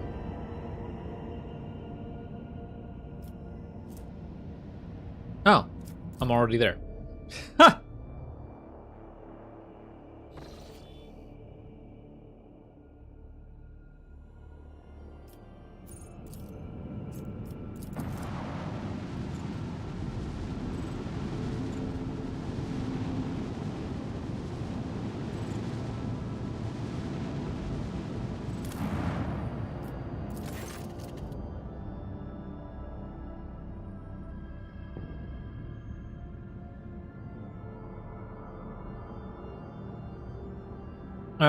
A frigate belonging to the Word Bearers disgorges a horrifying landing party on your colony. A small number of Chaos Space Marines level everything in their path.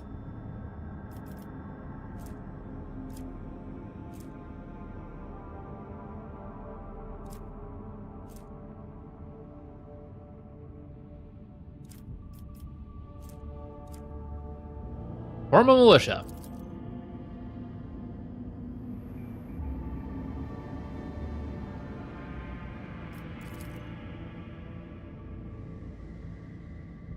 Whoops.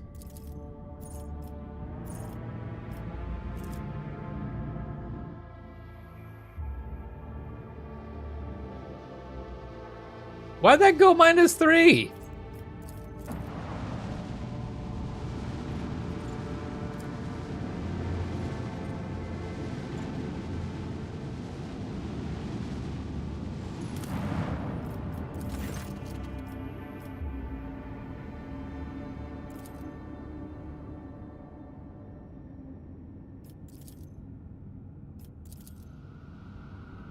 Okay, I only lost -1. How about the last one? See what that one does for us.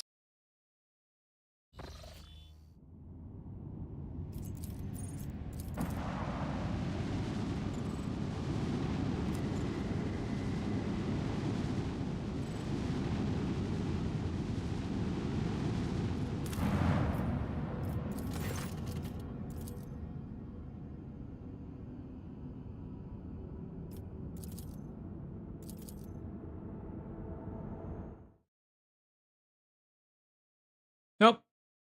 Flee. They must flee. Flee for their lives.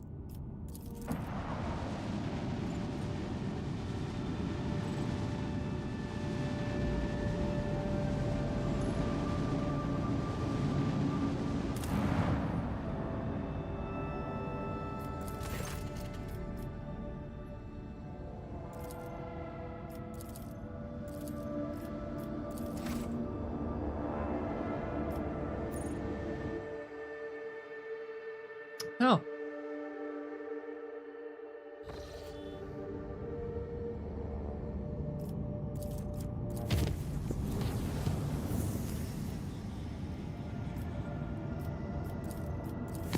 All right.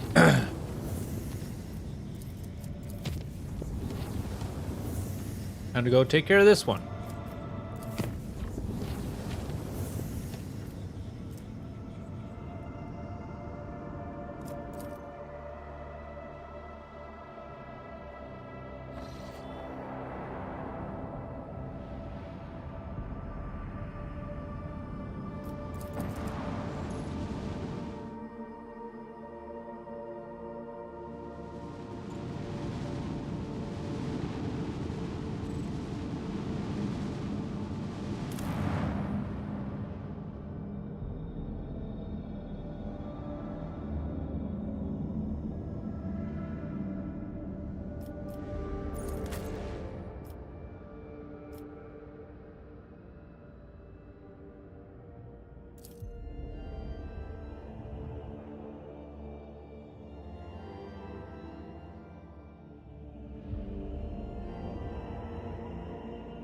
All right. I just got chips and a couple grains. I won't need to go and full mute again.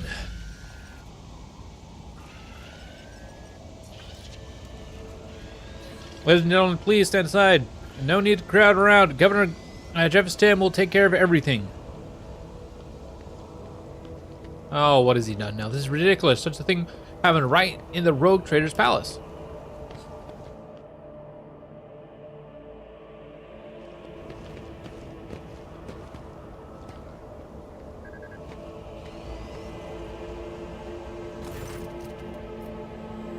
We were confronted by the sight of dead bodies at the entrance to the palace. The corpses have been hauled into a pile. Some are dressed in the uniforms of palace wardens, while others are arrayed in the clothing typical of Dargonis nobility.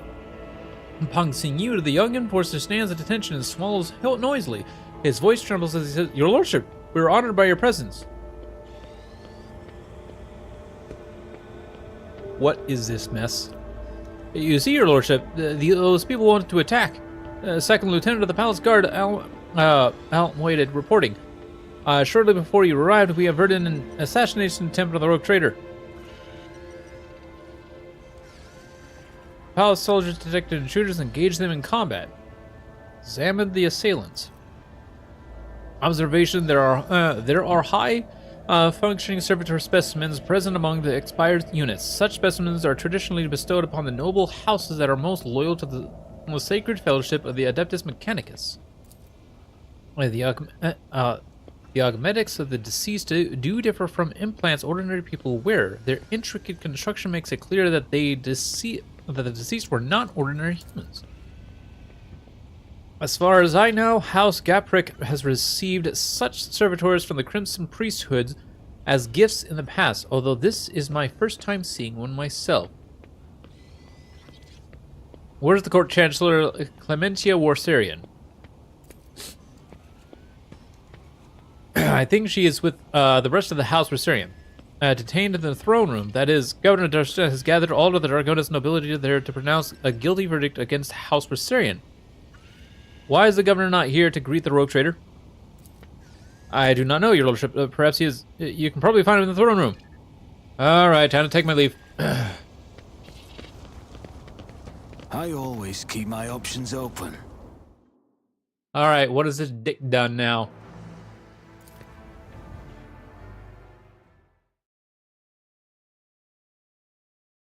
What has this douche done now?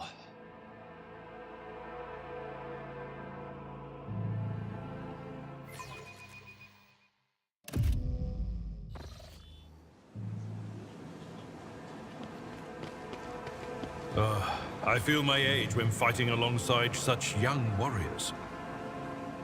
Indeed. While I have my navigator skills to call upon, you are, statistically speaking, far more likely to perish in battle. Oh, I mean, that came out wrong.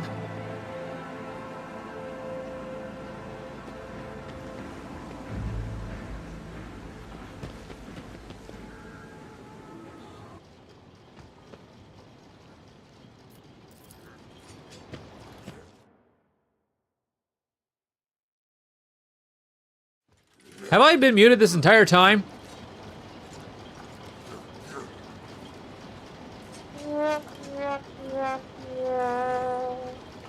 That entire conversation I was muted, and I did not realize it.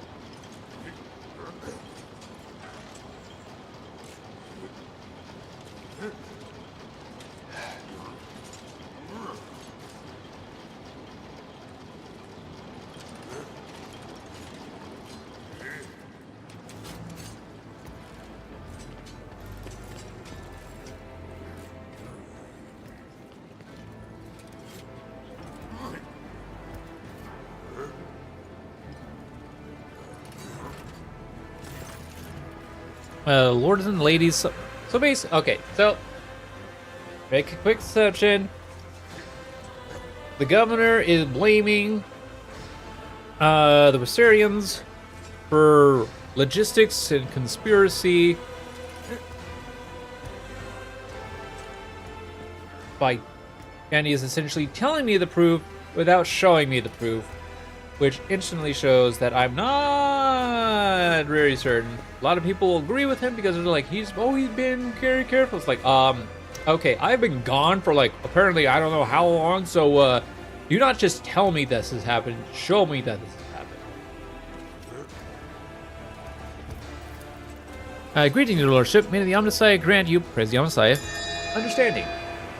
Abelard, it must be difficult for you to be here under these circumstances with your house standing accused of such grave crime.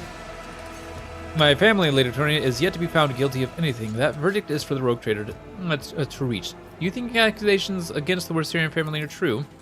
I will not take such a responsibility upon myself and rule on their guilt, your lordship. I do think Governor Travison's accusations are worthy of consideration, however.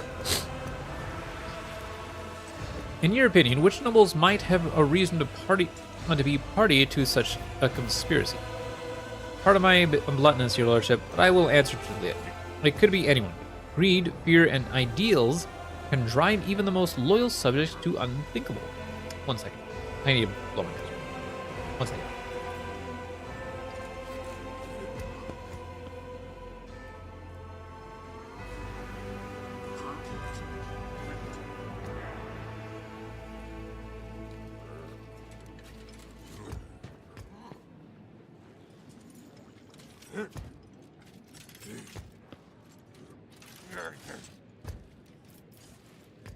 I have examined the bodies of the assailants that were killed today. All of them were high-functioning servitors. Such servitors are only employed by families close to the Adeptus Mechanicus. Isn't that so? It is impossible to read Triana's emotions in her heavily augmented face, but her sudden turn toward her family betrays her confusion and surprise. Perplexed whispers bounce from one family member to another. Impossible. We came here by ourselves without any servitors. We know nothing about it. Lordship, thank you for informing us of this. You are absolutely right. My house has indeed been endowed with high-functioning servitors, a blessing for those who revere the Omnissiah, but today none of our house members were accompanied by them. Vincent, I wish to speak to you. Where to serve your lordship? How may I help? What do you make of the charges against the Viserion family? Could they truly be guilty? I do not think I can doubt the validity of the accusations, but I'm also not sure that House Viserion had a reason to betray you, your lordship. I do not know of any instance where their loyalty to you and to the Emperor was anything less than unwavering. I know you care for Astartia Viserion. Are you prepared to watch her die? Vision's jaw augmentic screeches slightly. The young man scrutinizes his mother and other family members for a few moments. There's something you ought to know, your lordship. Today, I noticed one of my family members to be in an odd, uncharacteristic mood. Halen Gaprick is my paternal second cousin once removed, may the Emperor save his soul, usually reserved and self-possessed. Today, he was frantic and anxious, fidgeting with a small piece of paper and seemingly looking for someone to no avail. When I last saw him, he was headed to the entrance hall, where the altars are. Perhaps you should talk to him. That will do.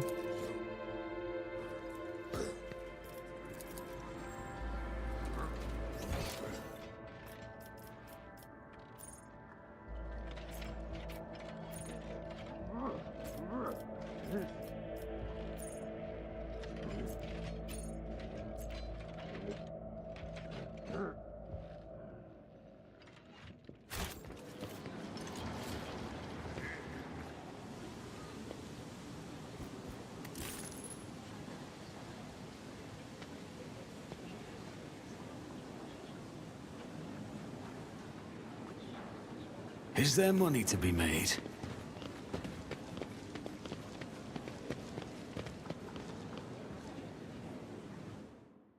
Aww.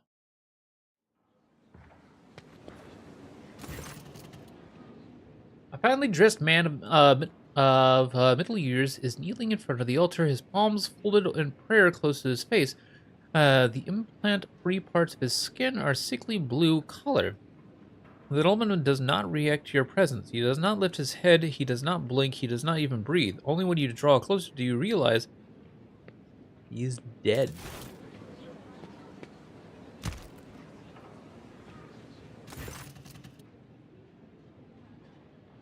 The colors of House Agaprek. I do not believe he decided to take his own life in such an extravagant way. As far as I know, there is a warden post here, but I do not see any wardens. There is no one to ask about what happened here or with whom this man spoke before he died. I would like to ask Urban where the palace guard suddenly disappeared to. Awareness. There are no visible wounds on the body, but near the edge of the gold-trimmed collar, you notice the tiniest puncture in his blue skin, likely a wound caused by a thin needle. Metagame. And death came from him suddenly and ravaged his body with cramping spasms that prevented him from falling to the ground. Some rare poisons have such side effects. The affected victim suffocates slowly without being able to move or call for help. Search pockets. You discover a pocket in the lining of the dead man's luxurious jacket. You'll find a folding piece of paper inside, hiding behind a handkerchief embroidered with the initials HG. Make sure that the rogue trader is attacked by someone loyal. It should appear as if it was all staged to let the Viserion family escape. This is the last assignment. Soon your debt will be paid in full. Look around. You are almost certain that wardens are usually stationed nearby, but their post is empty. Step away from the corpse.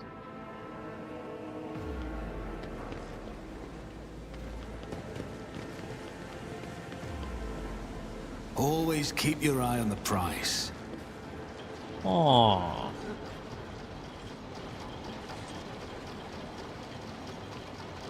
I will talk to them later.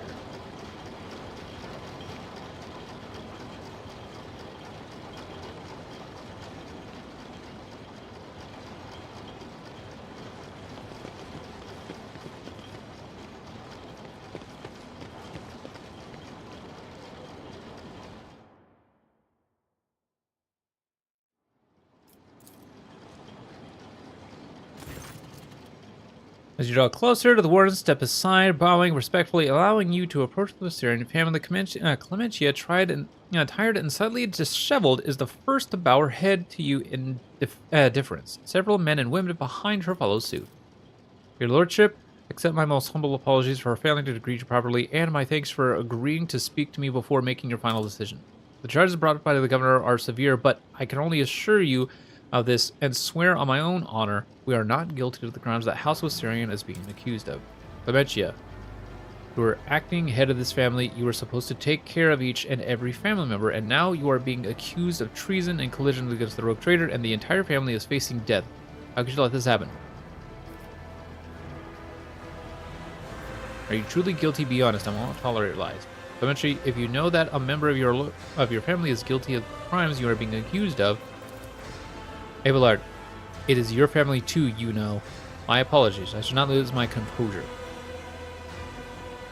No member of House Viserion is involved in a conspiracy against his lordship. Honor and loyalty are not something we take lightly, and we know whom we serve.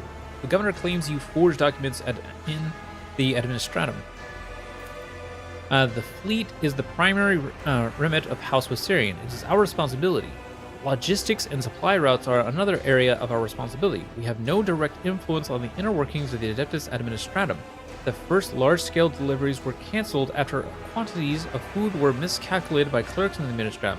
Then we were faced with incorrect weather data and a meager fuel budget. It was clear that the cause of all these problems was the calculations performed in the Administratum in one way or another. but no matter how many times we asked, we could not ever obtain any clarification on the matter. The attackers were high-functioning servitors, ones that looked closer to ordinary humans. Do you know anything about them? Servitors? Is that so? I have encountered servitors that were indistinguishable from normal augmented humans, but only once. They were accompanying several members of House Gapik. If you are not guilty, who is? Who stands to gain from framing me? Anyone, really. The other houses considered us unworthy of our position, and many would jump at the chance to get rid of us and gain control over the what once was our domain, the planet's fleet and logistics, at the very least. Lady Theodore chose to grant noble status to House Viserion, but the other houses, which have served in the expanse for millennia, did not welcome the decision. It has led to some difficulties. I want to find out what is going on here and who the real mastermind behind all of this. Where should I start? I am afraid I cannot be of much help. Talk to the representatives. All right.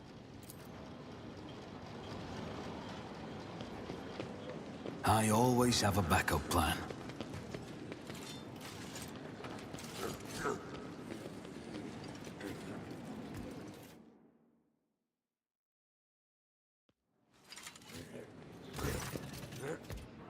Ah, your lordship. Hetika, so we're looking like a younger copy of his father, stands at a slight distance close to his mother. Surbek stares at Earlet, and revulsion flickers across his face.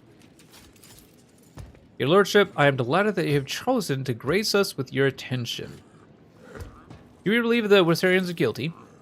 Certainly. Governor Durston possesses proof of their guilt, and they have no means by which to refute it. Even if I were to entertain the idea that the Viserions are being framed, how much longer would their house have lasted anyway?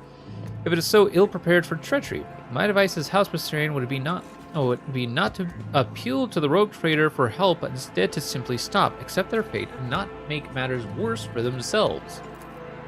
I cannot remember Zircon Bonvalis is seeking your advice on what House Viserion should do in this situation. Pay attention, Marcus. Focus on the rogue trader's question.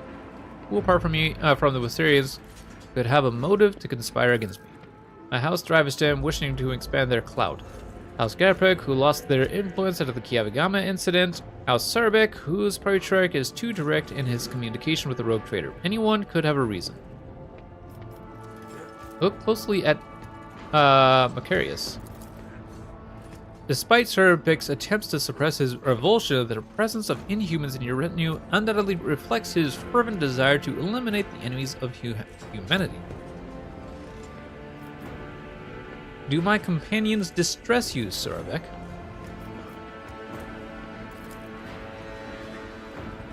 Sarbek's face turns red, his furious gaze trained upon you.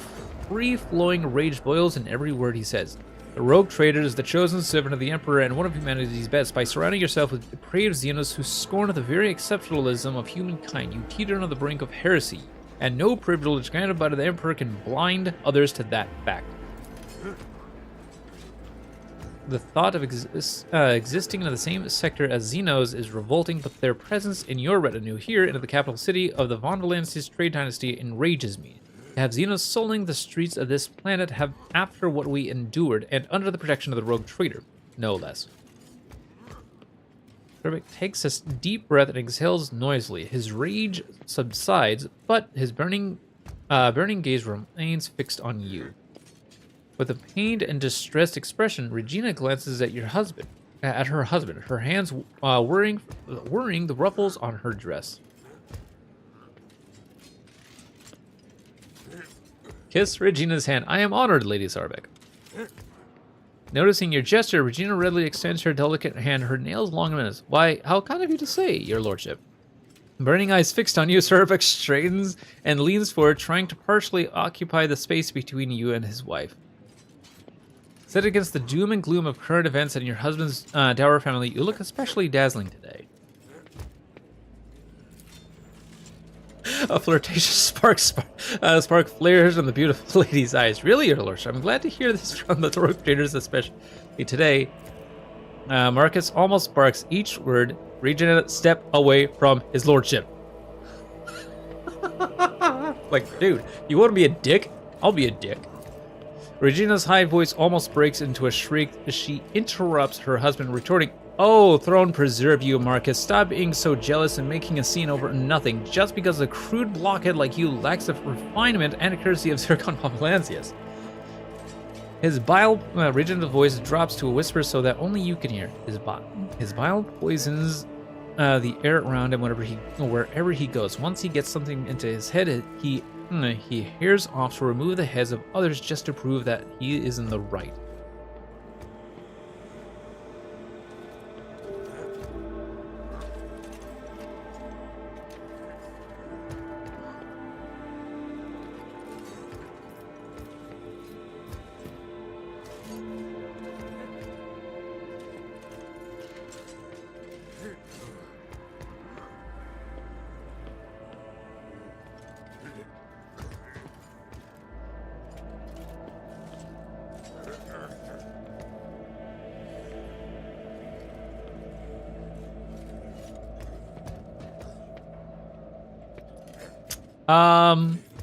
Your unveiled hatred for me is so obvious, Urbic. It is grounds enough to charge you with heresy. I am hearing this from you, the Emperor's servant, who flouts all that is sacred, person who seems to think the laws of the Imperium are meaningless. Marcus, now is the time when you would do well to stop and not make matters worse for yourself.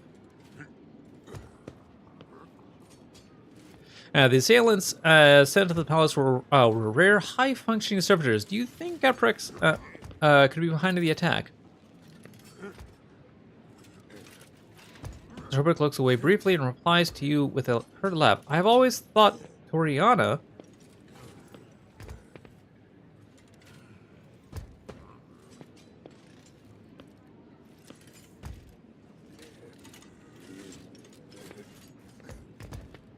Isn't that Heinrich's friend? Anyways, too weak to participate in such risky ventures, but it seems I was wrong about her. I discovered a dead body in my palace. A man of House Gabrek was killed while praying to the Emperor. He had this note on. Do you know anything about it? Marcus looks at the note without taking it from your hands and replies without hesitation, "No, I know nothing about this note."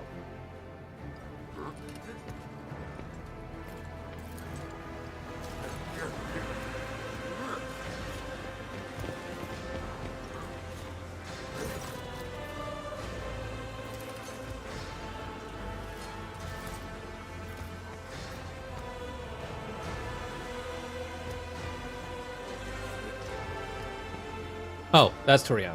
Anyway, I discovered a dead body, a member of your house, right here in my palace. He died kneeling in prayer. Toriana covers her open mouth, her hand in surprise, and turning to her family, looks for someone among them. Halen. It can't be. Halen, was it? Tell me about him, Toriana. Hanlon is one of the lower-ranking members of the House Gaprek. Despite his advanced age, he never held high office, but he was forever striving to better his position, even beyond his abilities. Many members of my house struggled to cope with the misfortune that befell Kiavagama and our family. Some members could not reconcile themselves to our new position. Hanlon was one of them. What could have happened to him? Killers are fixed on the floor, fingers restlessly clenching. Toriana, the time to keep silence is long gone. The future of the Von Valancius trade dynasty and your house are both at stake. We lost Kiavagama. It was a truly devastating blow to every member of the House Gaprek. I lost all hope for the future, and my kin lost their sense of purpose. We needed time to recover and chart a new course for ourselves. We were, and still are, more than capable of doing that, but I will not deny it. The other houses have offered us their assistance for their own self-serving ends. Perhaps Hanlon decided to take them up on one of their offers behind my back. The Seneschal bows even slightly. Ever so slightly, and speaks quietly so that only you can hear. Lord Captain of the Gapreks, all or perhaps only some of them, are definitely involved, but I suspect that they were not behind the plot against you. Helen Gaprek could be nothing more than a puppet in the hands of a deaf puppet master. We must expose whoever that is, whoever to prevent the pestilence of heresy from spreading any further. What do you suggest we do? You already have grounds to suspect House Sarbeck out of the conspiracy of and orchestrating the attempt on your life. Governor Darviston's decision to unjustly accuse House Viserion also cast doubt on his competence. I'll tell him that you are ready to pronounce your verdict, but before you do so, I suggest focusing on each house in your indictment speech, and I shall observe them.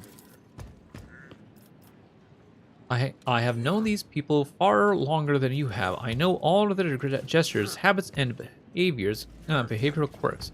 I am sure that I will be able to determine which of them were responsible for the riots based on their behavior.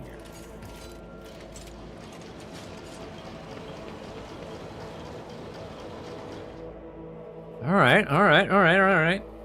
Let's see what the governor has to say, because I have yet to talk to him. The Order Leadership, thank you for giving this case your undivided attention. I wish to hear your reasoning again. What makes you think the Viserions were behind the plot against me? As soon as the lodge is case rise to the initial rumors, we try to find the person responsible for the calls for Voigtvir's return. The investigation showed that some of the documents that the Adeptus Missioner were forgeries. We can thank my son Cornelius for such astute observation. Your Lordship, I assure you that my humble person is undeserving of your attention. Cornelius holds a prestigious position at the Administratum Palace, and it was he who discovered the errors leading to the disrupted logistics. It is also thanks to him that we found the perpetrators of the forgeries, who admitted to acting on the orders of House Viserion.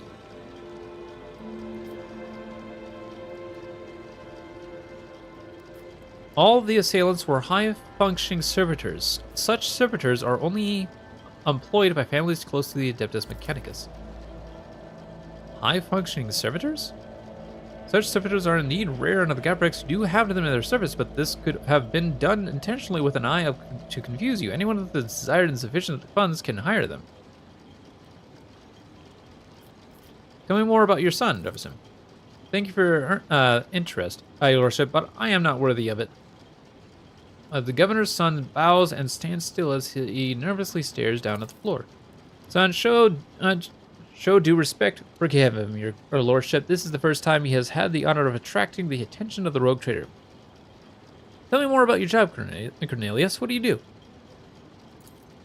I manage the documents and records related to the economy of Dargonus. You probably know how scrupulous the workers of the Adeptus Administratum are. I am afraid that a more detailed explanation of my duties would mirror the administrative processes of the Administratum, too long and overly detailed.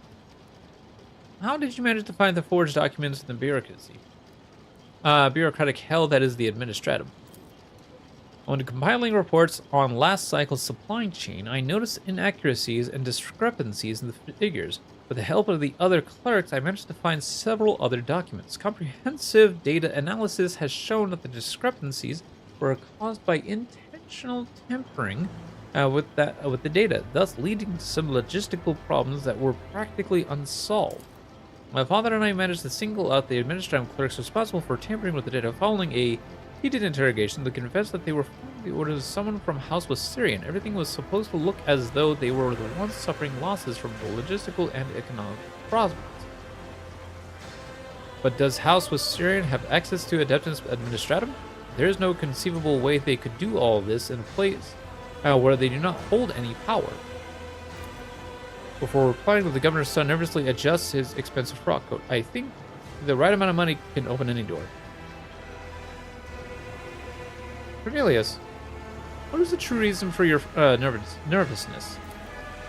The young man's pupils suddenly dilate. He stands at attention and replies in one breath, "This is the first time I have spoken face to face with the rogue trader. I'm afraid of saying something wrong or forgetting something important." The governor closely watches his son. His tone changes, now sounding strict and court. Do you wish to tell the Lord Captain anything else?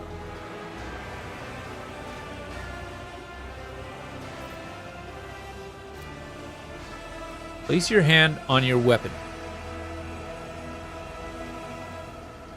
You are speaking to a rogue trader, and my patience is running out. There's also number 2. The Grand. Oh, yeah.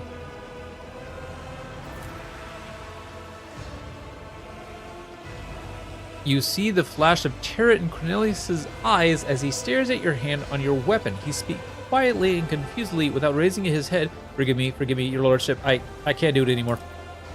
This lie has gone too far, and I can no longer control it. The truth is that all of the logistic problems were caused by a single error in the numbers. My mistake.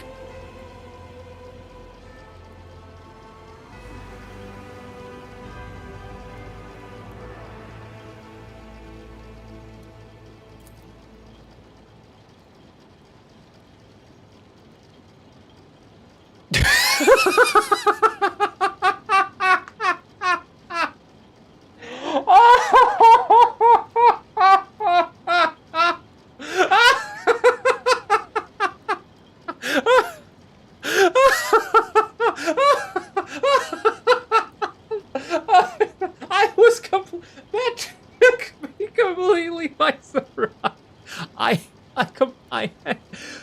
I completely expected that the whole Travis was actually purposely made mistakes. Oh, so my thought was they were actually the governor was purposely blaming the Syrians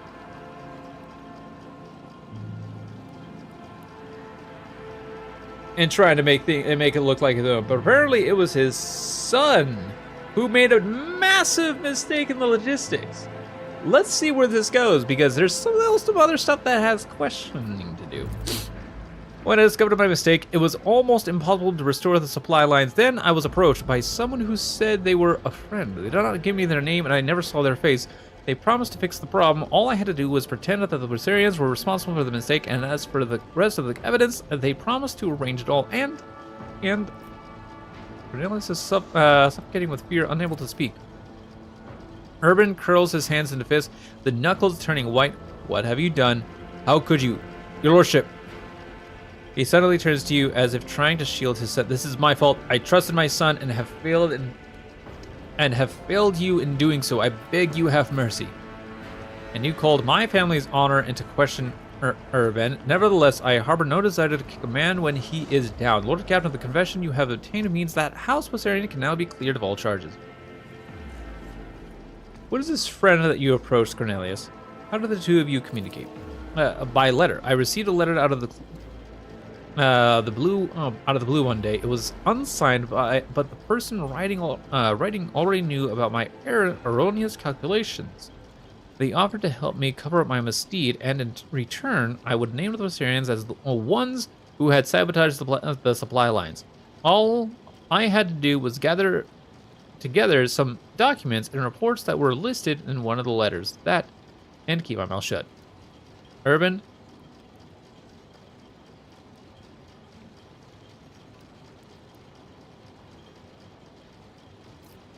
Your son has found the courage to admit his mistake. I will try and find some compassion for him in my heart. Thank you, your lordship. The governor bows low, then gives his son a look full of bitterness and frustration. And as for your position, I think you will be reassigned to a role requiring less responsibility. Anyways, I found a dead body in the palace. A member of House Gaprick was slain in front of an altar. Do you know anything about it? A member of House Gaprick was killed in the palace, and no one noticed. But how? There were wardens posted at every altar. There was no one near the deceased. The wardens had left their post. Did you order them to do so? Emperor forbid your lordship. The governor helplessly throws his hands up in the air as if to signify his powerlessness.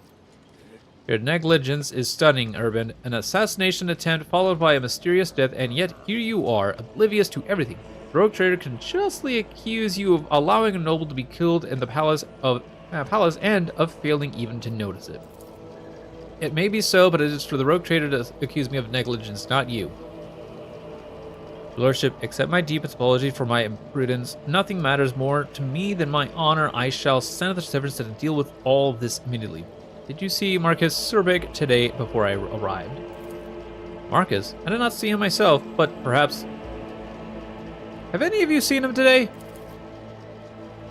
I think my sister and I saw him sitting under the bench some distance away from the palace's entrance. But we think he was accompanied by a gentleman, but forgive us, Lordship, we cannot make out his face.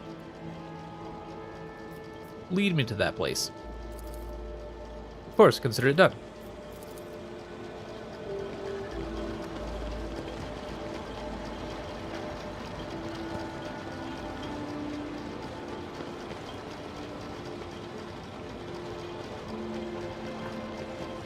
What do we have here?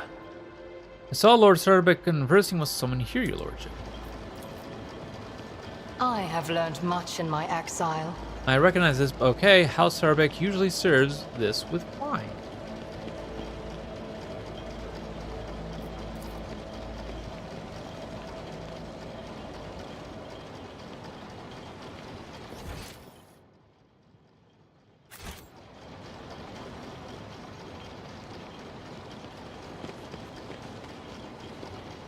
Rise to the top, or get left in the dust.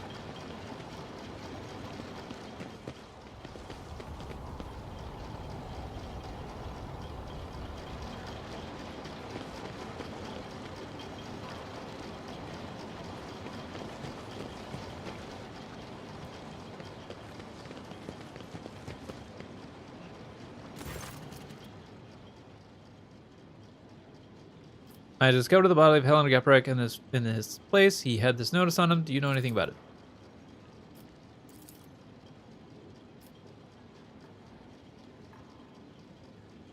I've been interfering poorly. Okay.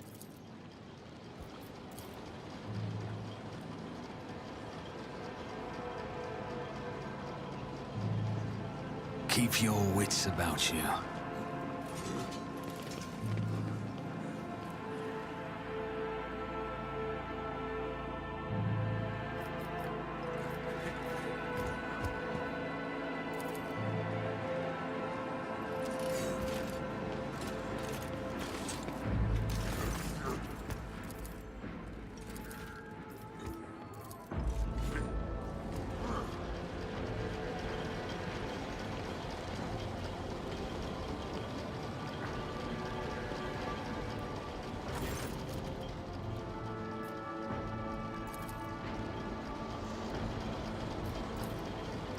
Let us not dawdle.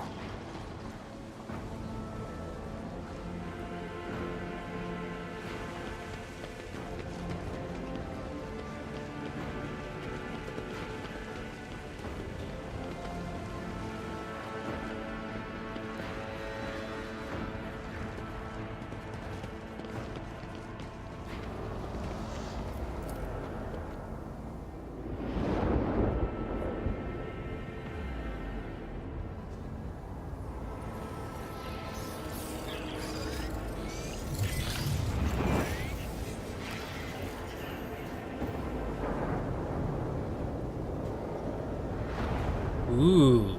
Okay, that cool. Oh, that's all that was? I always keep my options open.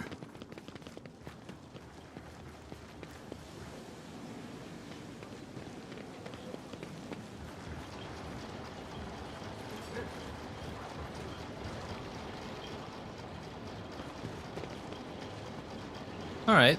Alright. Oh. That's not good.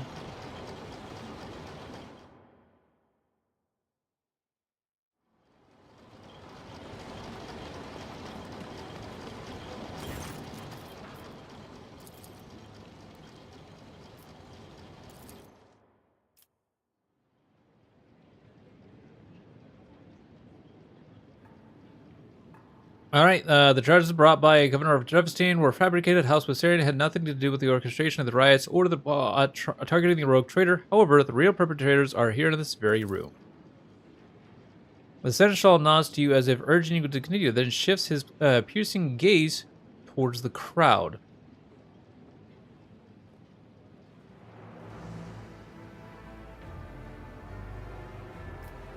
Urban Jefferson, you have exhibited inexcusable negligence by failing to question the possible involvement of any other family besides the Wasirians. We have discovered that the attempt on my life was orchestrated by a member of...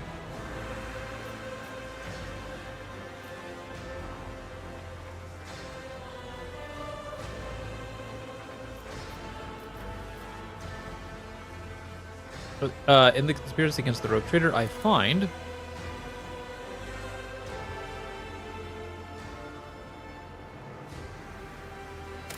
Okay, hold on.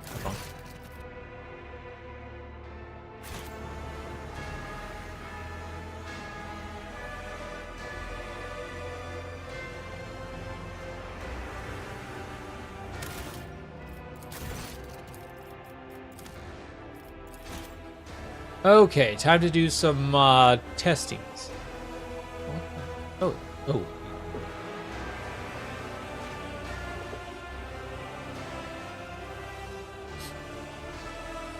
Alright, time to do a bunch of testing.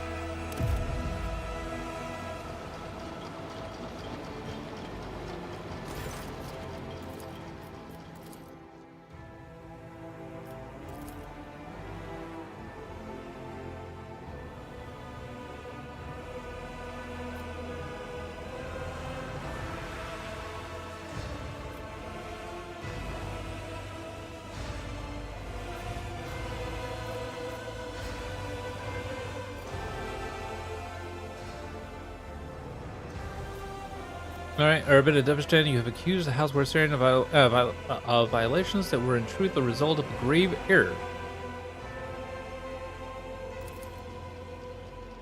Closes his eyes, fear and shame getting the better of him. Some faces in the crowd look confused and surprised, but you see more wearing expressions of self-satisfied contempt. Blood looks from the governor to you and subtly shakes his head. Toriano Gaprek, a member of your family, orchestrated an assassination attempt against me here in my own palace, and though he has already been found dead, his act was reason enough to forever brand your house as traitors.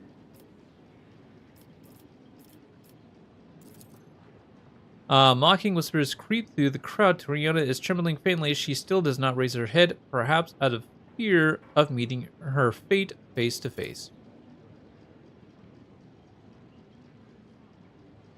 An elusive gesture, visible only to you, conveys the message. Toriano Gaprek is guilty only of her own poor judgment.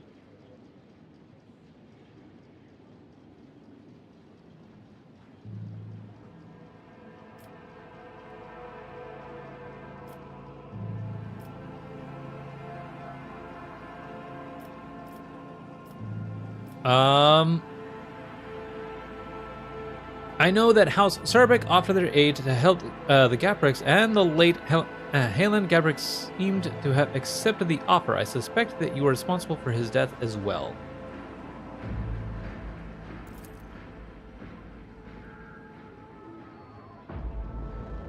When Sarbek furrows his brows and slightly cocks his head, he averts his gaze for the first time, as if trying to remember or make sense of something.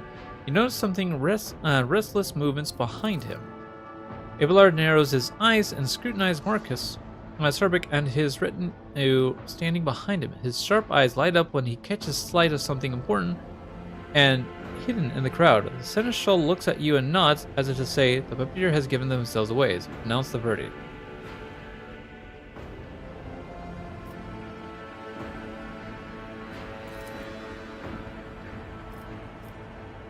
House Sarbek guilty. Seneschal, you may take it from here.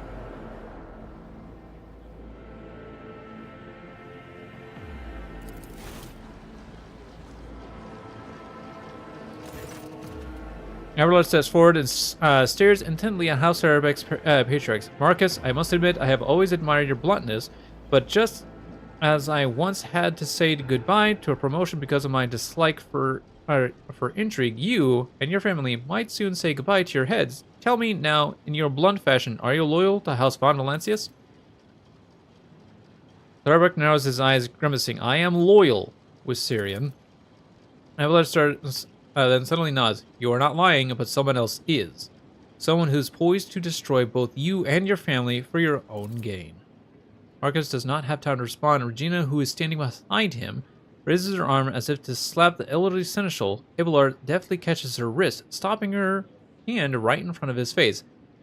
Her dainty hand is adorned with a massive augmentic ring topped with a thin spike dripped with venom.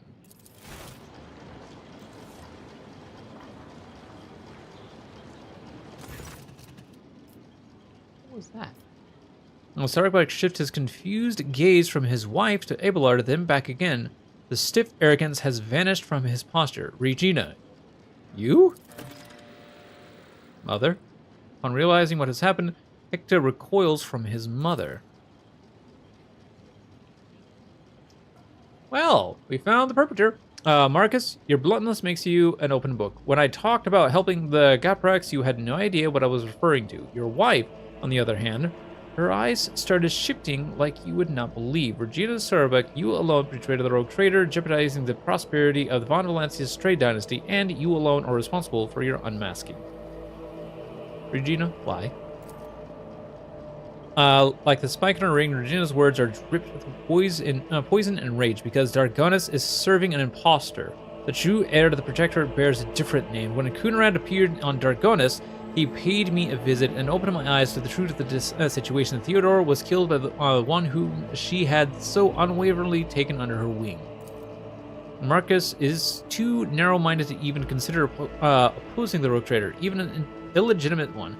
So I had to wait for the right moment, and the disappearance of the Lord Captain could not have come at a better time. It was quite simple to trigger a chain of events of Dargonus so that the people remembered Master Voigtvir's past service. It seems that many of your subjects do not actually consider you a worthy successor.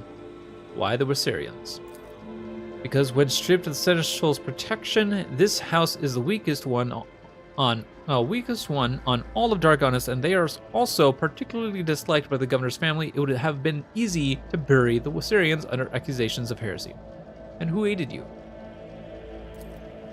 Oh, of course okay. Who aided? There is no way you managed this on. Of course I didn't. I have too many helpers to list them all, but rest assured there are plenty of them. Just as there are plenty of people who follow Master Voigtvir. My death will not change anything. The true rogue trader will come and take his rightful place when the time is right. Why did you kill Gabrick?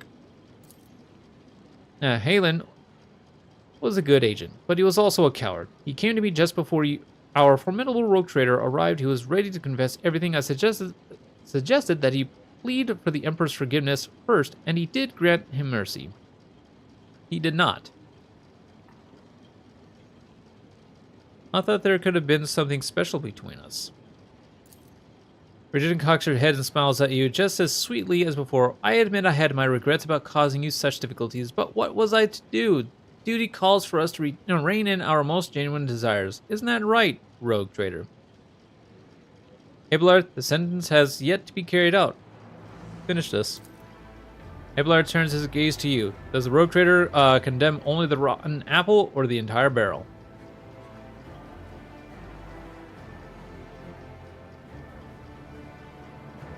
I will not exterminate an entire noble line that is loyal to me just because of one traitor.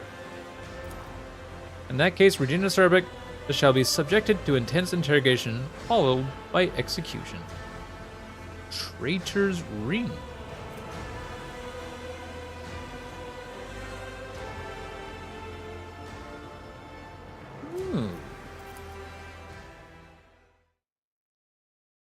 Nice.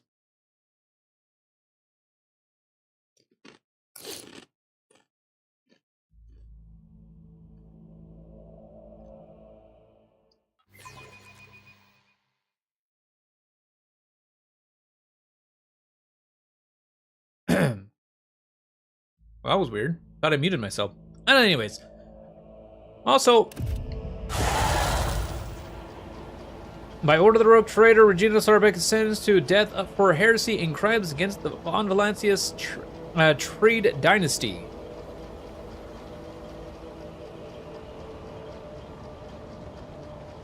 Okay, that's kind of brutal, but okay.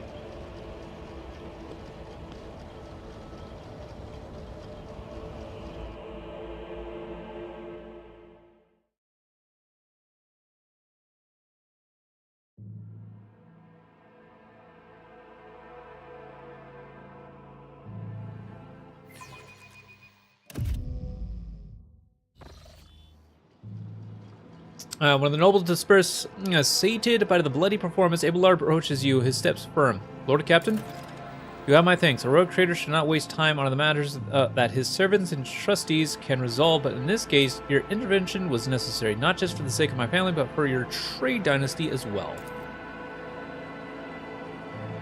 Regina Sarbeck, evidently Conrad's accomplices continue to plot against your protectorate. I fear we have not heard the last of such scoundrels. Thanks to you, Lord Captain, House Viserion is saved, although it came close to being wiped out as a result of scheming without an imprudence within. Sometimes I think about how much I could teach them. I could ensure that they survive in the future without me. What are you going to do now? I need time to reflect upon what happened and the role I played in. I think I will be ready to resume the conversation later, when we are back on the board. The ship.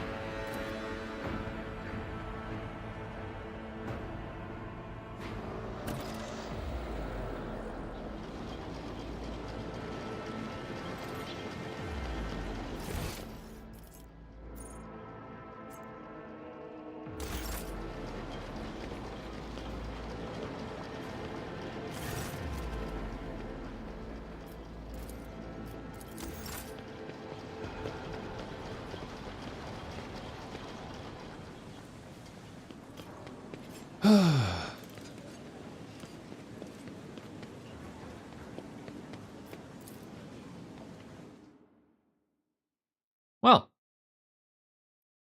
not actually, really not. I really actually was not expecting any of that.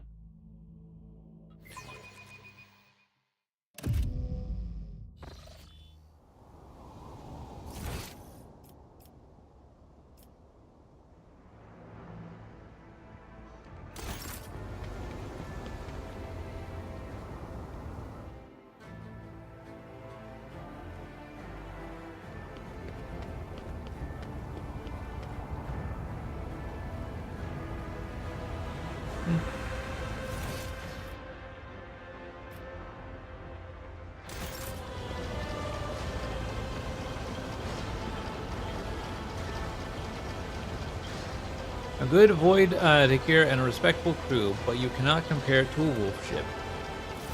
I don't expect to.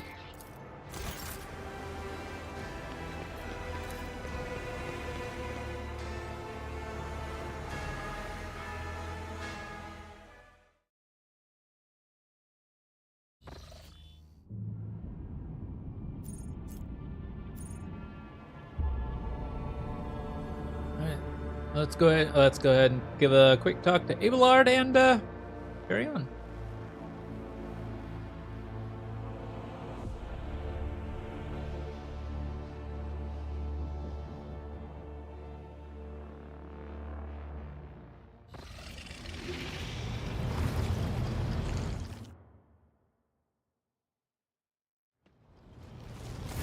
Lord Captain, allow me to express my gratitude once again for your assistance.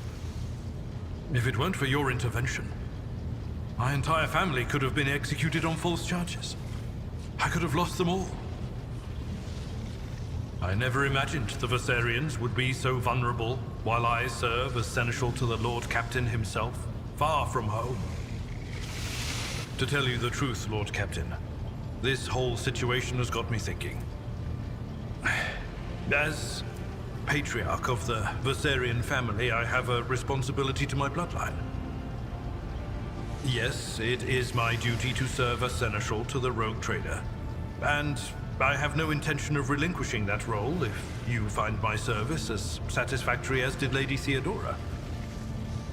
However, if I could be more involved in my family's affairs and still serve the von Valancius dynasty.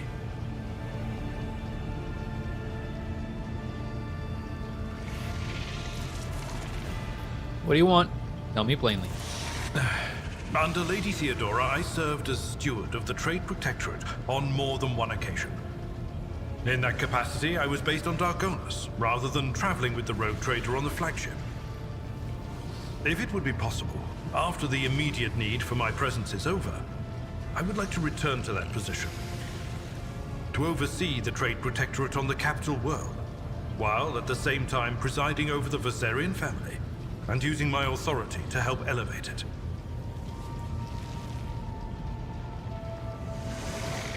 I understand your desire. Traditions and old ways must change. I will allow you to return to Dargonis after the immediate crisis in the Expanse has passed. Thank you, Lord Captain. Under my watch, the Trade Protectorate will remain safe and prosper in service to you. That's my boy.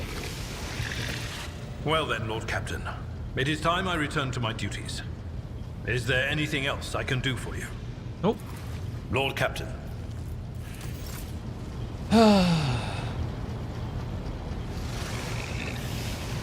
That was an entertaining one, and I liked it. However, unfortunately, I need to get going.